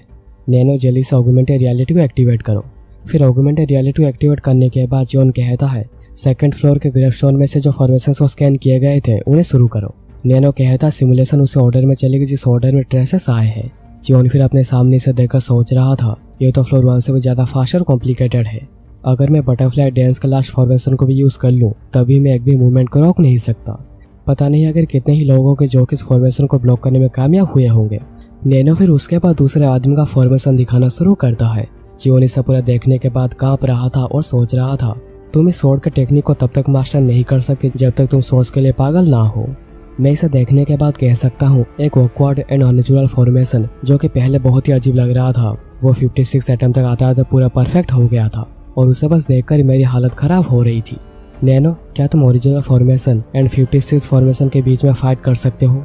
नैनो फिर कहने के मुताबिक दोनों के बीच में फाइट करवाता है, जिसे जियोन अपने सामने बैठकर देख रहा था और इसमें जीत होती 56 फॉर्मेशन की। जो सोच रहा था जैसे कि फ्लोर 1 में हुआ था, जो ओरिजिनल फॉर्मेशन थे उसे बाद के फॉर्मेशन ने हरा दिया। क्या होगा अगर मैं इसके खिलाफ बटरफ्लाई डांस का इस्तेमाल करूँ तो? क्योंकि 56 फॉर्मेशन स्टार्टिंग में ओरिजिनल को रोक नहीं पाया था। चलो इसे ट्राई करके देखते हैं। इस फॉर्मेशन को बटरफ्लाई डांस को यूज करके रोकने का कोई ना कोई रास्ता होगा। इसलिए जियोन दोनों को ही फाइट कर रहा था ऑगमेंटेड रियलिटी में और जियोन पूरा ही फोकस कर रहा था। और जब फाइट चल रही थी, नैनो कहता है मास्टर का ब्रेन में न्यूरॉन की एक्टिविटी रैपिडली काफी बढ़ रही है और ब्लड प्रेशर एनर्जी फ्लो की वजह से उगरा हो रहा है और यूजर के लोअर एब्डोमेन में एनर्जी इंक्रीज हो रहा है। जियोन बैटल को देखकर उसके ऊपर ही फोकस कर रहा था, तभी उसे उसके शरीर में झटका जैसा महसूस होता है। अभी अभी क्या हुआ? मैं श्योर हूँ कि मैं बैटल के ऊपर ही पूरा फोकस था। क्या मैं इस दौरान आधी समाधि में चला गया था? तभी जियोन अपने अंदर कुछ महसूस कर कहता है, नहीं ये कैसे हो गया? मेरा नेगोंग जो कि 30 इयर्स का था अचानक ये बढ़कर 40 इयर्स का हो गया है। क्या मैं नेगोंग को लेकर पूरे ओवर हो चुका हूँ? क्या मेरी रियलाइजेशन खुल चुकी है और अभी इसके लिए मुझे नैनो की भी जरूरत नहीं पड़ी? ये फॉर्मेशन तो सच में बुरीम के बेस्ट मार्शल आर्ट होने के लायक है। मुझे ऐसा लग रहा है मैं बटरफ्लाई डांस को अभी और बेहतर तरीके से यूज कर सकता हूँ। जियोन फिर बटरफ्लाई डांस को ट्राई करने लगता है। मैं अभी जैसा हवा को काट रहा हूँ ये पहले वाले से बिल्कुल ही अलग है। मेरी रियलाइजेशन ने बस मेरी नेगोंग को ही नहीं बढ़ाया बल्कि मैंने की को भी मटेरियलाइज कर लिया है। पर मैं अभी से प्रॉपर स्वॉर्ड में मटेरियलाइज नहीं कर पा रहा क्योंकि मेरी नेगोंग अभी भी काफ़ी कम है। पर मेरे पास जल्दी 60 इयर्स ऑफ नेगोंग हो जाएगा। जब मैं सेकंड टेस्ट के बाद जो मेडिसिन बॉल मिलेगी उसे कंज्यूम कर लूँगा और जब ये हो जाएगा तब मेरे और यूचन के बीच का गैप काफ़ी कम हो जाएगा। नैनो, क्या तुम मुझे बता सकते हो आखिर में ऐसे कितने समय तक था? तो नैनो कहता है कि 2 घंटे तक। जियोन कहता है क्या 2 घंटे? ये तो बहुत ही ज़्यादा है। ऐसे भी इसे ट्रांसफ़र करना बहुत ही मुश्किल होगा क्योंकि मुझे वापस अपने डोर में भी जाना है। नैनो, फ्लोर 1 और 2 के ग्रेफशॉन में जो ओरिजिनल और 45 एंड 56 फॉर्मेशन मिले थे उन्हें ट्रांसफ़र कर दो। और फिर नैनो का ट्रांसफ़र शुरू करते ही जियोन के दिमाग में बहुत तेज दर्द होने लगता है। फिर ट्रांसफ़र पूरा होने के बाद जियोन कहता है आखिर सर दर्द कब बंद होगा? जियोन फिर नैनो को कहता है कितना समय लगेगा इसे मेरे बॉडी और मसल्स में ट्रांसफ़र करने के लिए? नैनो कहता है अकॉर्डिंग टू द एनालिसिस 10 घंटे लग जाएंगे मसल से एनर्जी फ्लो को ट्रांसफॉर्म करने में। जियोन कहता है क्या 10 घंटे? ये कुछ ज़्यादा नहीं लग रहा? बटरफ्लाई डांस को भी ट्रांसफ़र करने में इतना समय नहीं लगा था जबकि वो भी एक बड़े लेवल का मार्शल आर्ट है। चलो आज के लिए मुझे वापस जाना चाहिए। जियोन फिर डोर में वापस आकर देखता है कि यहाँ पर बहुत से कैडेट्स नहीं थे। आखिर वो सभी कहाँ पर गए? क्या वो सभी अभी तक ट्रेनिंग रूम से वापस नहीं आए? तभी ह्योबोंग आकर कहता है मास्टर आप वापस आ गए। जियोन ह्योबोंग के हाथों में पेपर्स देकर सोचता है उन्होंने लाइब्रेरी में जो पढ़ा था, जो सीखा था, जो याद किया था उसे यहाँ पर आकर लिख रहे हैं और उसे प्रैक्टिस कर रहे हैं। जियोन फिर कहता है क्या तुमने कुछ सीखा है? ह्योबोंग कहता है ये कुछ ज़्यादा तो नहीं है, बस मैंने 2nd क्लास के मार्शल आर्ट्स पढ़ी है और मैंने स्टेप टेक्निक के बारे में भी पढ़ा क्योंकि मैं बेयरफिश टेक्निक में काफ़ी वीक हूँ। जियोन सोच रहा था ये वो समय जब सभी ने खुद को काम के अंदर धकेल दिया है। हमें 4 दिन दिए गए थे रेस्ट के लिए, पर इन दिनों को कोई भी बर्बाद करना नहीं चाहता। अगर तुम थोड़ा सा भी आगे जाना चाहते हो तुम 1 मिनट का भी समय बर्बाद नहीं कर सकते। फिर सीन कट होता है अगले दिन शाम को ट्रेनिंग रूम में। जियोन मसल्स और एनर्जी फ्लो को ट्रांसफॉर्म कर रहा था। ट्रांसफर पूरा होने के बाद जियोन को बहुत ही ज़्यादा उल्टी होती है और नैनो जल्दी से शरीर को स्टेबिलाइज करने लग जाता है। जियोन फिर कहता है लग रहा है जैसे मेरे जान में जान आई, चाहे मैं कितना ट्रांसफर क्यों ना कर लूँ मैं कभी भी से यूज तो नहीं हो पा रहा। जियोन फिर हाथों को फोल्ड करके पावर को चेक करने लगता है और उसे जो रिजल्ट मिलता है जियोन पूरा ही हैरान हो गया था। मैं मेरे हाथों में अभी जो स्ट्रेंथ को महसूस कर रहा हूँ ऐसी स्ट्रेंथ मैंने पहले कभी महसूस नहीं करी। ऐसा लग रहा है मैं बटरफ्लाई डांस सीखने के बाद जितना स्ट्रॉन्ग हुआ था अभी मैं उससे भी ज़्यादा पावर को महसूस कर रहा हूँ। जियोन फिर अपना शर्ट उतार कर देखता है कि उसके पास अभी एब्स भी आ चुके हैं। फिर हमें मास्क वाले लड़के को दिखाया जाता है और वह भी ट्रेनिंग रूम में बैठकर मेडिटेट कर रहा था और इसी के साथ ये भी सोच रहा था मैं मुकेम को हराने के बाद थोड़ा ओवर कॉन्फिडेंट हो गया था। जब से मैंने यूजन और मेरे बीच के ओवरवेलमिंग डिफरेंस को महसूस किया है मुझे लगता है मुझे और पढ़ाई करनी पड़ेगी ताकि मैं मेरे डिग्निटी को बचा पाऊँ। उससे पहले मुझे जियोन जसो के बारे में भूलना होगा और किसी बड़े चीज़ पर फोकस करना होगा। तभी उसके कमरे में एक धमाका होता है जो कि बाहर से भी देखा जा सकता था और अंदर मास्क वाले लड़के को बहुत ही डैमेज हुआ था और वो सोच रहा था क्या यह कोई असैसिनेशन है। पर वो देखता है कि यह है जियोन और ये था उसका पंच, और फिर वो बेहोश हो जाता है। फिर हमें दिखाया जाता है जब एक इंस्ट्रक्टर उसे इन्फर्मरी लेकर जा रहा था। इंस्ट्रक्टर जियोन को कहता है, अगर ये तुम्हारी इंडिविजुअल ट्रेनिंग रूम है तब भी तुम दीवारों में पंच मार के एक हॉल कैसे कर सकते हो जहाँ पर दूसरे कैडेट्स भी ट्रेनिंग कर रहे हैं। क्या होता अगर वो सभी सीरियस मेडिटेशन कर रहे होते, उन सभी की मौत हो जाती। खुशी मना कोई कैडेट 108 अभी तक जिंदा है। अगर वो बाई चांस मारा जाता तो तुम्हें अकेडमी से निकाल दिया जाता, पर याद रखना ये सब कुछ तुम्हारी रिपोर्ट में लिखी जाएगी। जियोन कहता है, मुझे माफ कर दीजिए। इंस्ट्रक्टर कहता है, तुम्हें अभी से फ्लोर 1 और फ्लोर 2 का ट्रेनिंग रूम्स के यूज करने नहीं दिया जाएगा, पर अगर तुम चाहो तो बेसमेंट के रूम्स को यूज कर सकते हो, पर अगर तुमने उन्हें भी तोड़ दिया तो तुम्हें कोई रूम नहीं मिलेगा। जियोन कहता है, मैं समझ गया, मैं आगे से ध्यान रखूंगा। जियोन फिर वापस जाते हुए सोच रहा था, एक वॉल को तोड़ना जो कि हार्ड स्टोन से बना है और उन्हें बनाने में दशकों लगे हैं, क्या इसका मतलब मेरी नेगों की लिमिट ज्यादा हो गई है? आखिर मैं अचानक इतना पावरफुल कैसे हो गया हूँ? मैंने कभी सोचा भी नहीं था कि मैं ट्रेनिंग रूम के वॉल्स को पंच करके उसमें एक होल कर सकता हूँ। नैनो कहता है, ऐसे इसलिए है क्योंकि आपके muscles energy flow max level तक पहुंच चुके हैं, जो सुनकर जियोन को एक झटका लगता है।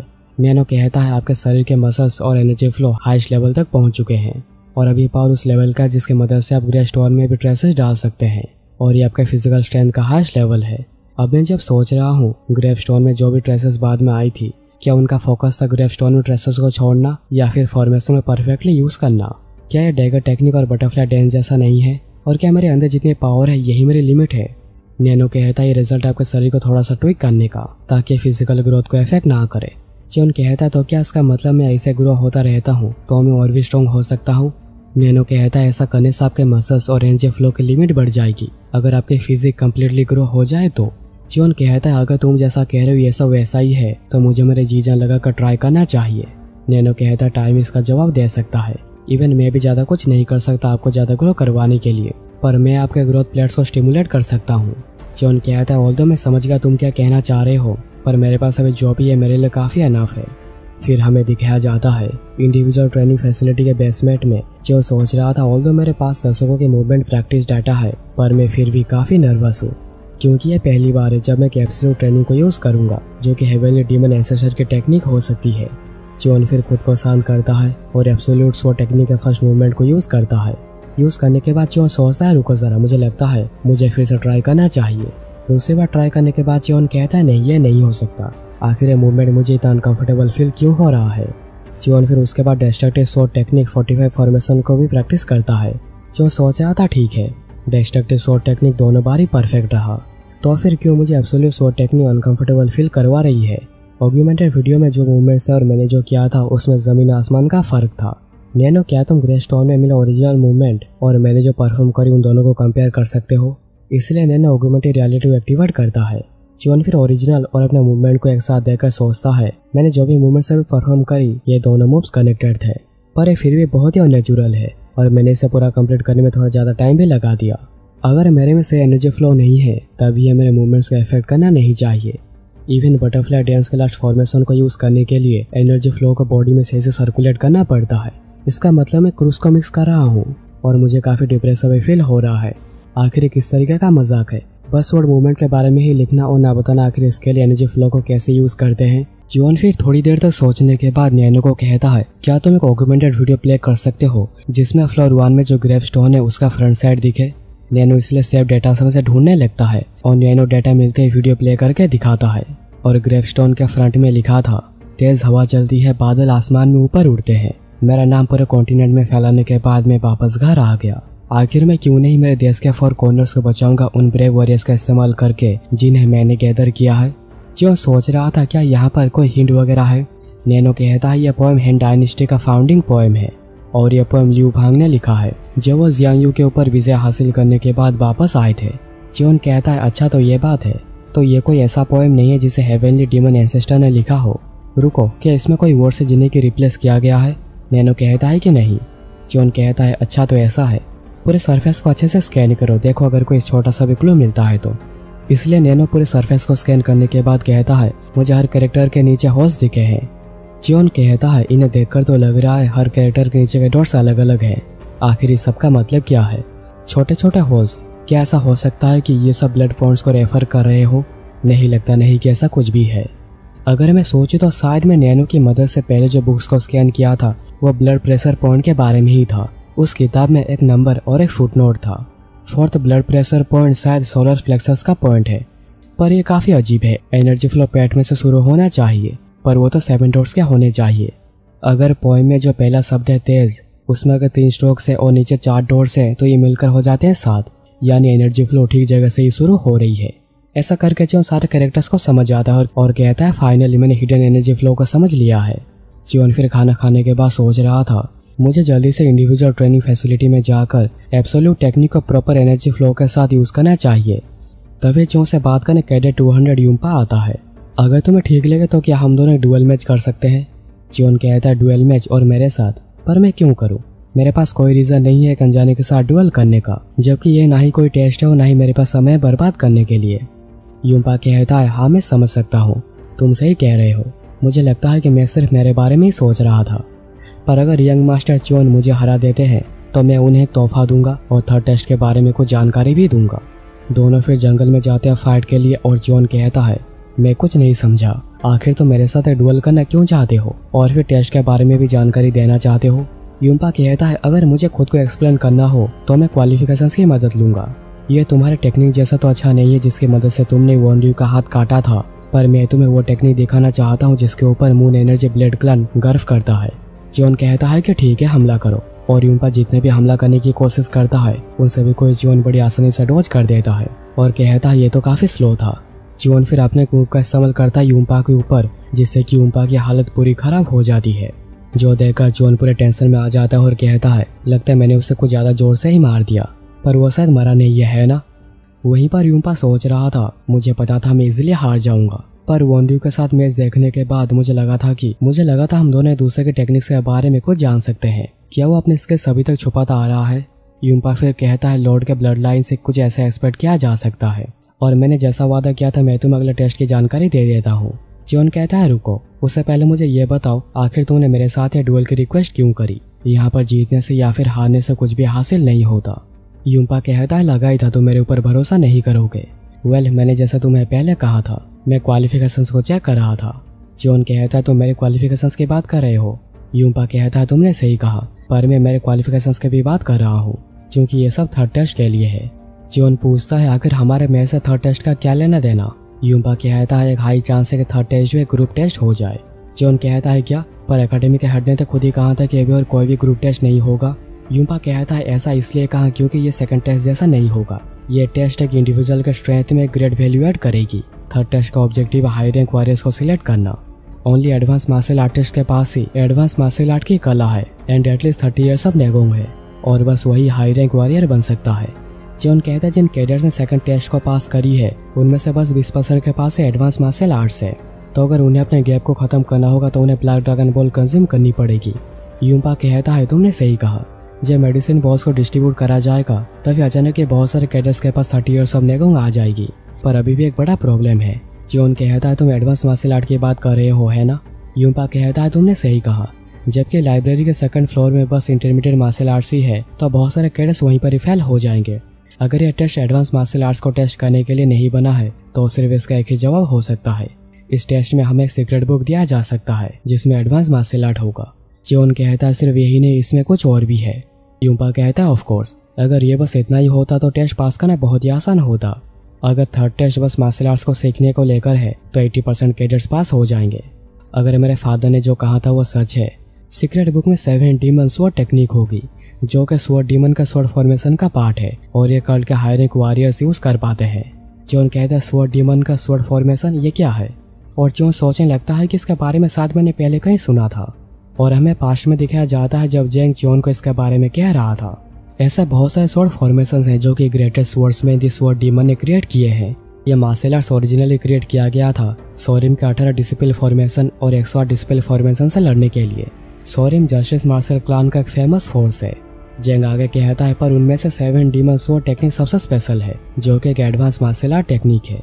जब इस टेक्निक को 12 लोग मिलकर एक ही साथ यूज करते हैं तब यह 12 स्वॉर्ड फॉर्मेशन बन जाता है, और जब 36 लोग इसे मिलकर एक साथ यूज करते हैं तब यह 36 स्वॉर्ड फॉर्मेशन बन जाता है, और जब इसे 108 लोग मिलकर यूज करते हैं तब ये 108 स्वॉर्ड फॉर्मेशन बन जाता है। एक प्लेन एडवांस मार्शल आर्ट जो कि एक टेरिफाइंग स्वॉर्ड फॉर्मेशन बन जाता है। क्या तुम्हें ये सब अमेजिंग नहीं लगता? जियोन प्रेजेंट में सोचने लगता है इवन एक एडवांस मार्शल आर्ट इवन एक एडवांस मार्शल आर्ट एक एक्सपर्ट को बीट कर सकता है 12 स्वॉर्ड फॉर्मेशन का इस्तेमाल करके, और एक मास्टर को बीट कर सकता है 36 स्वॉर्ड फॉर्मेशन का इस्तेमाल करके, और 108 स्वॉर्ड फॉर्मेशन का इस्तेमाल करके ग्रैंड मास्टर को टक्कर दे सकता है। यूम्पा फिर कहता है मेरे फादर ने कहा था वो एक 12 लोगों का ग्रुप बनाएंगे 7 स्वॉर्ड टेक्निक को सीखने के लिए। जियोन कहता है क्या 12 लोग? तो यूम्पा कहता है हाँ तुमने सही कहा, क्योंकि स्वॉर्ड फॉर्मेशन को सीखने के लिए यही प्रिंसिपल है। सिर्फ 7 डीमन स्वॉर्ड टेक्निक को सीखना एनफ नहीं होगा, पर स्वॉर्ड डीमन का स्वॉर्ड फॉर्मेशन को यूज करना अच्छा खासा मुश्किल हो सकता है। और अगर तुम एक एडवांस मार्शल आर्टिस्ट नहीं हो तो तुम्हें ये फॉर्मेशन बिल्कुल भी समझ में नहीं आएगी। जियोन कहता है तो क्या तुम इसी वजह से एक ड्यूएल करके मेरे स्किल को टेस्ट करना चाह रहे थे? यूम्पा कहता है एग्जैक्टली, मैं तुम्हारे बस सिंपल टेक्निक को देखकर तुम्हें जज नहीं कर सकता। मैं तुम्हारे स्किल को कंफर्म करना चाह रहा था ताकि अगर हो सके मैं तुम्हें टेस्ट के लिए रिक्वेस्ट कर सकूं। जियोन कहता है रिक्वेस्ट? आखिर तुम कौन से रिक्वेस्ट की बात कर रहे हो? यूम्पा कहता है मैं तुम्हारे स्किल्स को कंफर्म करना चाह रहा था ताकि मैं तुम्हें टेस्ट के लिए रिक्वेस्ट कर सकूं। जियोन कहता है रिक्वेस्ट? आखिर तुम कौन सी रिक्वेस्ट की बात कर रहे हो? तो यूम्पा कहता है कि मैं तुम्हें कुछ जरूरी बात कहना ही भूल गया। ऐसा एक्सपेक्ट किया जा रहा है कि कैडर से मार्शल आर्ट से लेकर सब कुछ सीख चुके होंगे, और मैंने सुना है कि सेकंड टेस्ट में जो भी लीडर थे उन्हें लीडर बनाया जाएगा। जियोन कहता है तो तुम कहना चाह रहे हो लीडर से अपना टीम बनाएंगे? यूम्पा कहता है तुमने सही पकड़ा, पर अगर कैडर चाहे तो ग्रुप को ज्वाइन करने से मना कर सकता है, और मुझे लगता है कि थर्ड टेस्ट मेनली 6 क्लान्स और प्रिंस के लिए किया गया है, ना कि ऑर्डिनरी कैडर्स के लिए। जियोन सोचने लगता है तो थर्ड टेस्ट एक पार्ट है उत्तराधिकारियों के बैटल का। यूम्पा फिर कहता है अगर तुम कैडर्स को गैदर नहीं कर पाओ तो तुम इमीडिएटली डिस्क्वालीफाई हो जाओगे, और अगर तुमने कैडर्स को गैदर कर लिया पर 7 डीमन टेक्निक को मास्टर नहीं कर पाए तो भी तुम्हें निकाल दिया जाएगा। जियोन फिर कहता है तुमने जैसा कहा एक कैडर चाहे तो ग्रुप को ज्वाइन करने से मना कर सकता है। क्या इसे नॉर्मल कैडर्स को सिर्फ लीडर के ऊपर ही भरोसा करना होगा टेस्ट को पास करने के लिए? क्या तुमने इसी वजह से रिक्वेस्ट कहा? यूम्पा कहता है तुम सही कह रहे हो, मेंबर्स को गैदर कर स्वॉर्ड फॉर्मेशन को मास्टर करना यह हर किसी के बस की बात नहीं, और मेंबर्स के बारे में ड्यूएल करके या फिर कुछ और करके ही पता लगाया जा सकता है। ये ऑब्वियस है कि हर कोई चाहता है उसके ग्रुप का लीडर एक स्किलफुल लीडर हो जो कि अपने लीडरशिप की मदद से टेस्ट को पास कर सके। और मैंने तुम्हें पहले कहा था कि मैं तुम्हें एक तोहफा दूंगा, और वो तोहफा मैं हूँ। जियोन सोच रहा था ऐसा तोहफा आखिर किसको चाहिए। जियोन कहता है कि ऐसा पॉसिबल नहीं है कि मैं एक लीडर चुना ना जाऊं। यूम्पा कहता है नहीं, मैं पॉजिटिव हूँ कि तुम्हें ग्रुप का लीडर बनोगे, और एक प्रिंस के लिए टेस्ट को पास करना कोई बड़ी बात नहीं, और इसलिए मैं भी तुम्हारे साथ मिलकर ही पास हो जाऊंगा। जियोन सोच रहा था वो जो कह रहा है गलत नहीं कह रहा, और उसके पास भी जितनी स्किल है वो चाहे तो लीडर बन सकता है। मुझे लगता है कि यहाँ पर कुछ तो गड़बड़ है। जियोन फिर यूम्पा को कहता है तो फिर तुमने मुझे पहले पिक क्यों किया? अगर तुमने जो कहा ये वही है तो दूसरे बहुत से भी प्रिंस है जो कि ग्रुप लीडर्स हैं जिन्होंने सेकंड टेस्ट को पास करी है। यूम्पा कहता है मैं ये कहकर तुम्हारा मूड खराब करना नहीं जा रहा था, पर मैंने ऑलरेडी डार्क क्लान और शॉर्ट क्लान से बात करी थी, पर उन्होंने मुझे रिजेक्ट कर दिया क्योंकि उनके ग्रुप की सीट ऑलरेडी फिल हो चुकी है। जियोन कहता है अच्छा तो तुमने मुझे बैकअप प्लान के तौर पर चुना है। यूम्पा कहता है कि तुमने सही कहा, और हम दोनों सेम ब्लेड पाथ पर ही चल रहे हैं। जियोन कहता है अच्छा तो ऐसी बात है। यूम्पा कहता है मैं ऐसा नहीं कह रहा कि तुम्हें मुझे सबऑर्डिनेट के तौर पे एक्सेप्ट करना ही पड़ेगा। मैं चाहता हूँ तुम मेरा इस्तेमाल करो थर्ड टेस्ट को पास करने के लिए।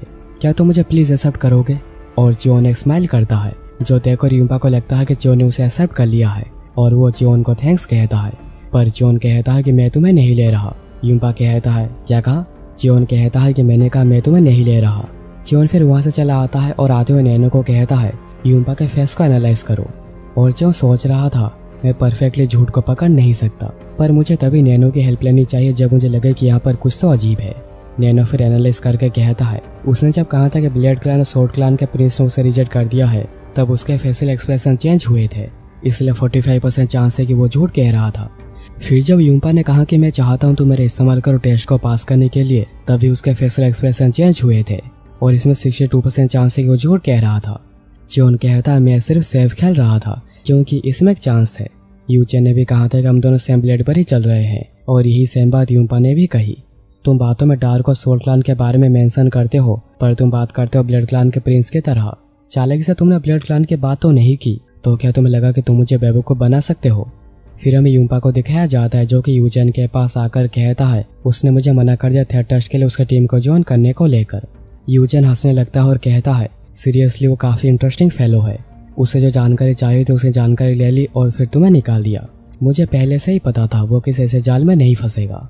यूम्पा कहता है तो फिर ये प्लान? यूचेन कहता है तो फिर अभी तुम क्या करोगे? क्या तुम उसके पास रोते हुए जाओगे और भीख मांगोगे टीम को ज्वाइन करवाने के लिए?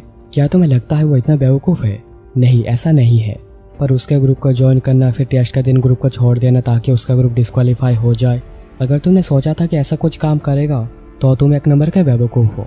उसकी पूरी मेहनत बर्बाद हो जाती अगर वो ऐसे छोटी चीज़ को लेकर डिस्क्वालीफाई हो जाता। अगर उत्तराधिकारियों के बैटल में एक राइवल ना होता तो मैं कुछ भी करके उसे मेरी टीम में लेकर ही आता। तभी यूम्पा यूजन के सामने बो डाउन करके कहता है, मुझे एक और मौका दीजिए प्रिंस, मेरे पास अभी भी कुछ और प्लान्स है। यूजन कहता है, नहीं, तुम्हें यह सब करने की जरूरत नहीं है, जल्दी से जाकर किसी ग्रुप को ज्वाइन कर लो, इससे पहले कि सारे ग्रुप से फुल हो जाए। या फिर ऐसा भी हो सकता है कि तुम ही एक टीम लीडर बन गए। यूम्पा कहता है, पर प्रिंस। यूजन कहता है, कम ऑन यूम्पा, तुमसे आगे भी कुछ कैडेट्स हैं जिनमें से मुझे शॉर्टलिस्ट करना है कि मुझे किसको लेना है। और ऐसे भी यूम्पा मेरे पास तुम्हारे जैसे के लिए कोई काम नहीं है जो कि एक नंबर का यूजलेस हो। और फिर यूम्पा रोते हुए जाता है। यूजन सोच रहा था जो ने उसे एक हिट में ही मार दिया। मैंने कुछ ही दिन पहले जो स्किल देखी थी अब वो उससे भी आगे जा चुका है। उसने मुझे सच में ही कंफ्यूज कर दिया है। पर लगता है कि बस टाइम ही बता सकता है कि ये सब एक लक था या फिर एक स्किल। जोन यहाँ पर ट्रेनिंग रूम में ही आकर सोच रहा था 11 प्रोडिजी। अभी तक ये कंफर्म नहीं हुआ है क्योंकि एकेडमी के हेड ने कुछ भी नहीं कहा। पर अगर यह सच हुआ तो मेरे दिमाग में कुछ लोग हैं ग्रुप 8 से, पर ये एनफ नहीं होंगे और कोई गारंटी भी नहीं है कि वो मुझे फॉलो करेंगे। मुझे पहले आज का ट्रेनिंग पूरा करना चाहिए और इसके बारे में जाकर डोर में सोचना चाहिए। नैनो, क्या तुमने मार्शल आर्ट्स बुक्स का एनालाइज कर लिया है जिन्हें हमने लाइब्रेरी फ्लोर 1 और फ्लोर 2 में स्कैन किया था? नैनो कहता है, मैंने फ्लोर 1 के बिगिनर मार्शल आर्ट के 55 बुक्स और फ्लोर 2 के इंटरमीडिएट मार्शल आर्ट के 56 बुक्स का एनालाइज कर दिया है। जियोन कहता है, कैसा पॉसिबल है किसी इंसान के की और बॉडी मूवमेंट्स को एनालाइज करके एक होलोग्राम बनाया जा सकता है और फिर उस होलोग्राम या फिर अवतार से मार्शल आर्ट्स को यूज करवाया जा सकता है? नैनो कहता है, यह पॉसिबल है अगर आप उस इंसान को सिलेक्ट कर कौन से मार्शल आर्ट्स करने हैं उसे बता दें। जियोन कहता है, ठीक है, तो पहले 5 बार स्वॉर्ड मास्टरी से शुरू करो और मैं मुकेम को चुनता हूँ। नैनो फिर अवतार को क्रिएट कर देता है और ये बिल्कुल ही मुकेम जैसा था और उसी की तरह ही बकवास बातें करे जा रहा था। और फिर बातें करने के बाद अवतार आता है जियोन के ऊपर हमला करने, जिसे जियोन डॉज करके अवतार के गर्दन में हमला करता है और गर्दन टूटने की वजह से अवतार की डेथ हो जाती है। और ये देखकर जियोन पूरा ही हैरान हो गया था क्योंकि 4 दिन पहले जब उसने इस हमले का इस्तेमाल किया था तो अवतार थोड़ा पीछे हट गया था। क्या ये सब इसलिए हो रहा है क्योंकि मैंने मुकेम के पावर को पीछे छोड़ दिया है रियलाइजेशन की मदद से? मैं ये करना तो नहीं चाह रहा था, पर अगर मैं इंटरमीडिएट मार्शल आर्ट को एक अवतार में असाइन करता हूँ तो अभी ज़्यादा कुछ डिफरेंस नहीं हो रहा। जियोन फिर नैनो को कहता है, मुकेम के 5 अवतार्स को क्रिएट करो, नहीं 10 अवतार्स को, और उन सभी को अलग अलग इंटरमीडिएट मार्शल आर्ट दे दो। और नैनो ठीक ऐसा ही करता है, 10 मुकेम के अवतार्स को क्रिएट करके उन्हें डिफरेंस मार्शल आर्ट्स असाइन कर देता है। जियोन उन सभी को अपने सामने देखकर सोच रहा था, कहीं मैं अपने लेवल से कुछ ज़्यादा आगे तो नहीं चला गया। नैनो, मुझे लगता है कि 10 को ज़्यादा, तभी सारे अवतार्स जियोन के ऊपर हमला करने के लिए आ जाते हैं। नैनो कहता है, क्या आप अवतार्स के नंबर्स में कुछ चेंजेस करना चाहते हैं? जियोन कहता है कि नहीं, इसकी कोई ज़रूरत नहीं है, बस इसे ही शुरू कर दो और मैं उस सभी को ही मार के ख़त्म कर दूंगा। और फिर वो सभी जियोन के ऊपर हमला करने के लिए आ जाते हैं। जियोन सोच रहा था अगर मेरे ऊपर वो एक एक करके हमला करते हैं, पर वो सभी एक साथ ही हमला करने आ जाते हैं। जियोन पहले तो उन सभी के हमले को डॉज कर देता है, पर जब वो सभी दोबारा हमला करने के लिए आते हैं और जियोन डॉज करने के लिए ऊपर जंप करता है तो जियोन जाकर छत से टकरा कर नीचे गिरता है। और जियोन को बचाने के लिए नैनो जल्दी से ऑगमेंटेड रियलिटी को टेम्पररी सस्पेंड कर देता है। जियोन कहता है, मैं ऑगमेंटेड रियलिटी की वजह से भूल गया था कि रूम बहुत ही छोटा है। तभी वहीं पर इंस्ट्रक्टर आ जाता है क्योंकि छत से टकराने पर बहुत जोर से साउंड हुआ था। इंस्ट्रक्टर कहता, आखिर तुमने सीलिंग के साथ ये सब क्या कर दिया? मैंने तुम्हें वार्न किया था, क्या नहीं किया था मैंने? इसलिए मैं तुम्हें अभी से इंडिविजुअल ट्रेनिंग फैसिलिटी को यूज करने से बैन करता हूँ। जियोन कहता है, प्लीज मुझे माफ कर दीजिए। इंस्ट्रक्टर कहता है, मेरे पीछे आओ, और वो जियोन को लेकर दूसरे बिल्डिंग में जाता है। जियोन दूसरे बिल्डिंग के अंदर जाने के बाद सोच रहा था, ये बिल्डिंग तो इंडिविजुअल ट्रेनिंग फैसिलिटी का आधा है, पर इसके दरवाजे काफी चौड़े हैं। इंस्ट्रक्टर कहता है, तुम अभी से यहाँ पर ट्रेनिंग करोगे क्योंकि अगर तुम्हें फिर से एको ट्रेनिंग फैसिलिटी दी गई तो फिर तुम उसे भी तोड़ दोगे। जियोन कहता है, ये कौन सी जगह है? ये तो इंडिविजुअल ट्रेनिंग रूम से बहुत बड़ा है और अच्छा है। इंस्ट्रक्टर कहता है, ये वो ट्रेनिंग फैसिलिटी है जो कि उन्हें यूज करने दिया जाता है जो कि एक्सपर्ट लेवल तक पहुंच जाते हैं और चौथे टेस्ट को पास कर लेते हैं। ऑफकोर्स तुमने चौथे टेस्ट को पास अभी तक नहीं करी है, पर जबकि तुम एक और बार ट्रेनिंग फैसिलिटी की दीवार को तोड़ने वाले थे, इसलिए मैंने एकेडमी के हेड से अप्रूवल लेकर ये जगह तुम्हारे लिए अवेलेबल करा दी है। जियोन कहता है, आखिर आपको कैसे पता है कि मैं एक्सपर्ट लेवल तक पहुंच चुका हूँ? इंस्ट्रक्टर कहता है, ट्रेनिंग फैसिलिटी के स्ट्रॉन्ग वॉल्स को तोड़ने के लिए तुम्हारे पास एटलीस्ट एक्सपर्ट लेवल की किए होने चाहिए, पर ये वॉल्स उससे भी ज्यादा स्ट्रॉन्ग मटेरियल से बने हैं, तो तुम यहाँ पर कुछ भी कर सकते हो और कुछ भी नहीं टूटेगा। इसलिए इनके बारे में मत सोचो और ट्रेनिंग पर पूरा फोकस करो। जियोन कहता है, आपका बहुत बहुत शुक्रिया मेरे लिए ये सब करने के लिए। और ये एपिसोड यहीं पर खत्म हो जाती है।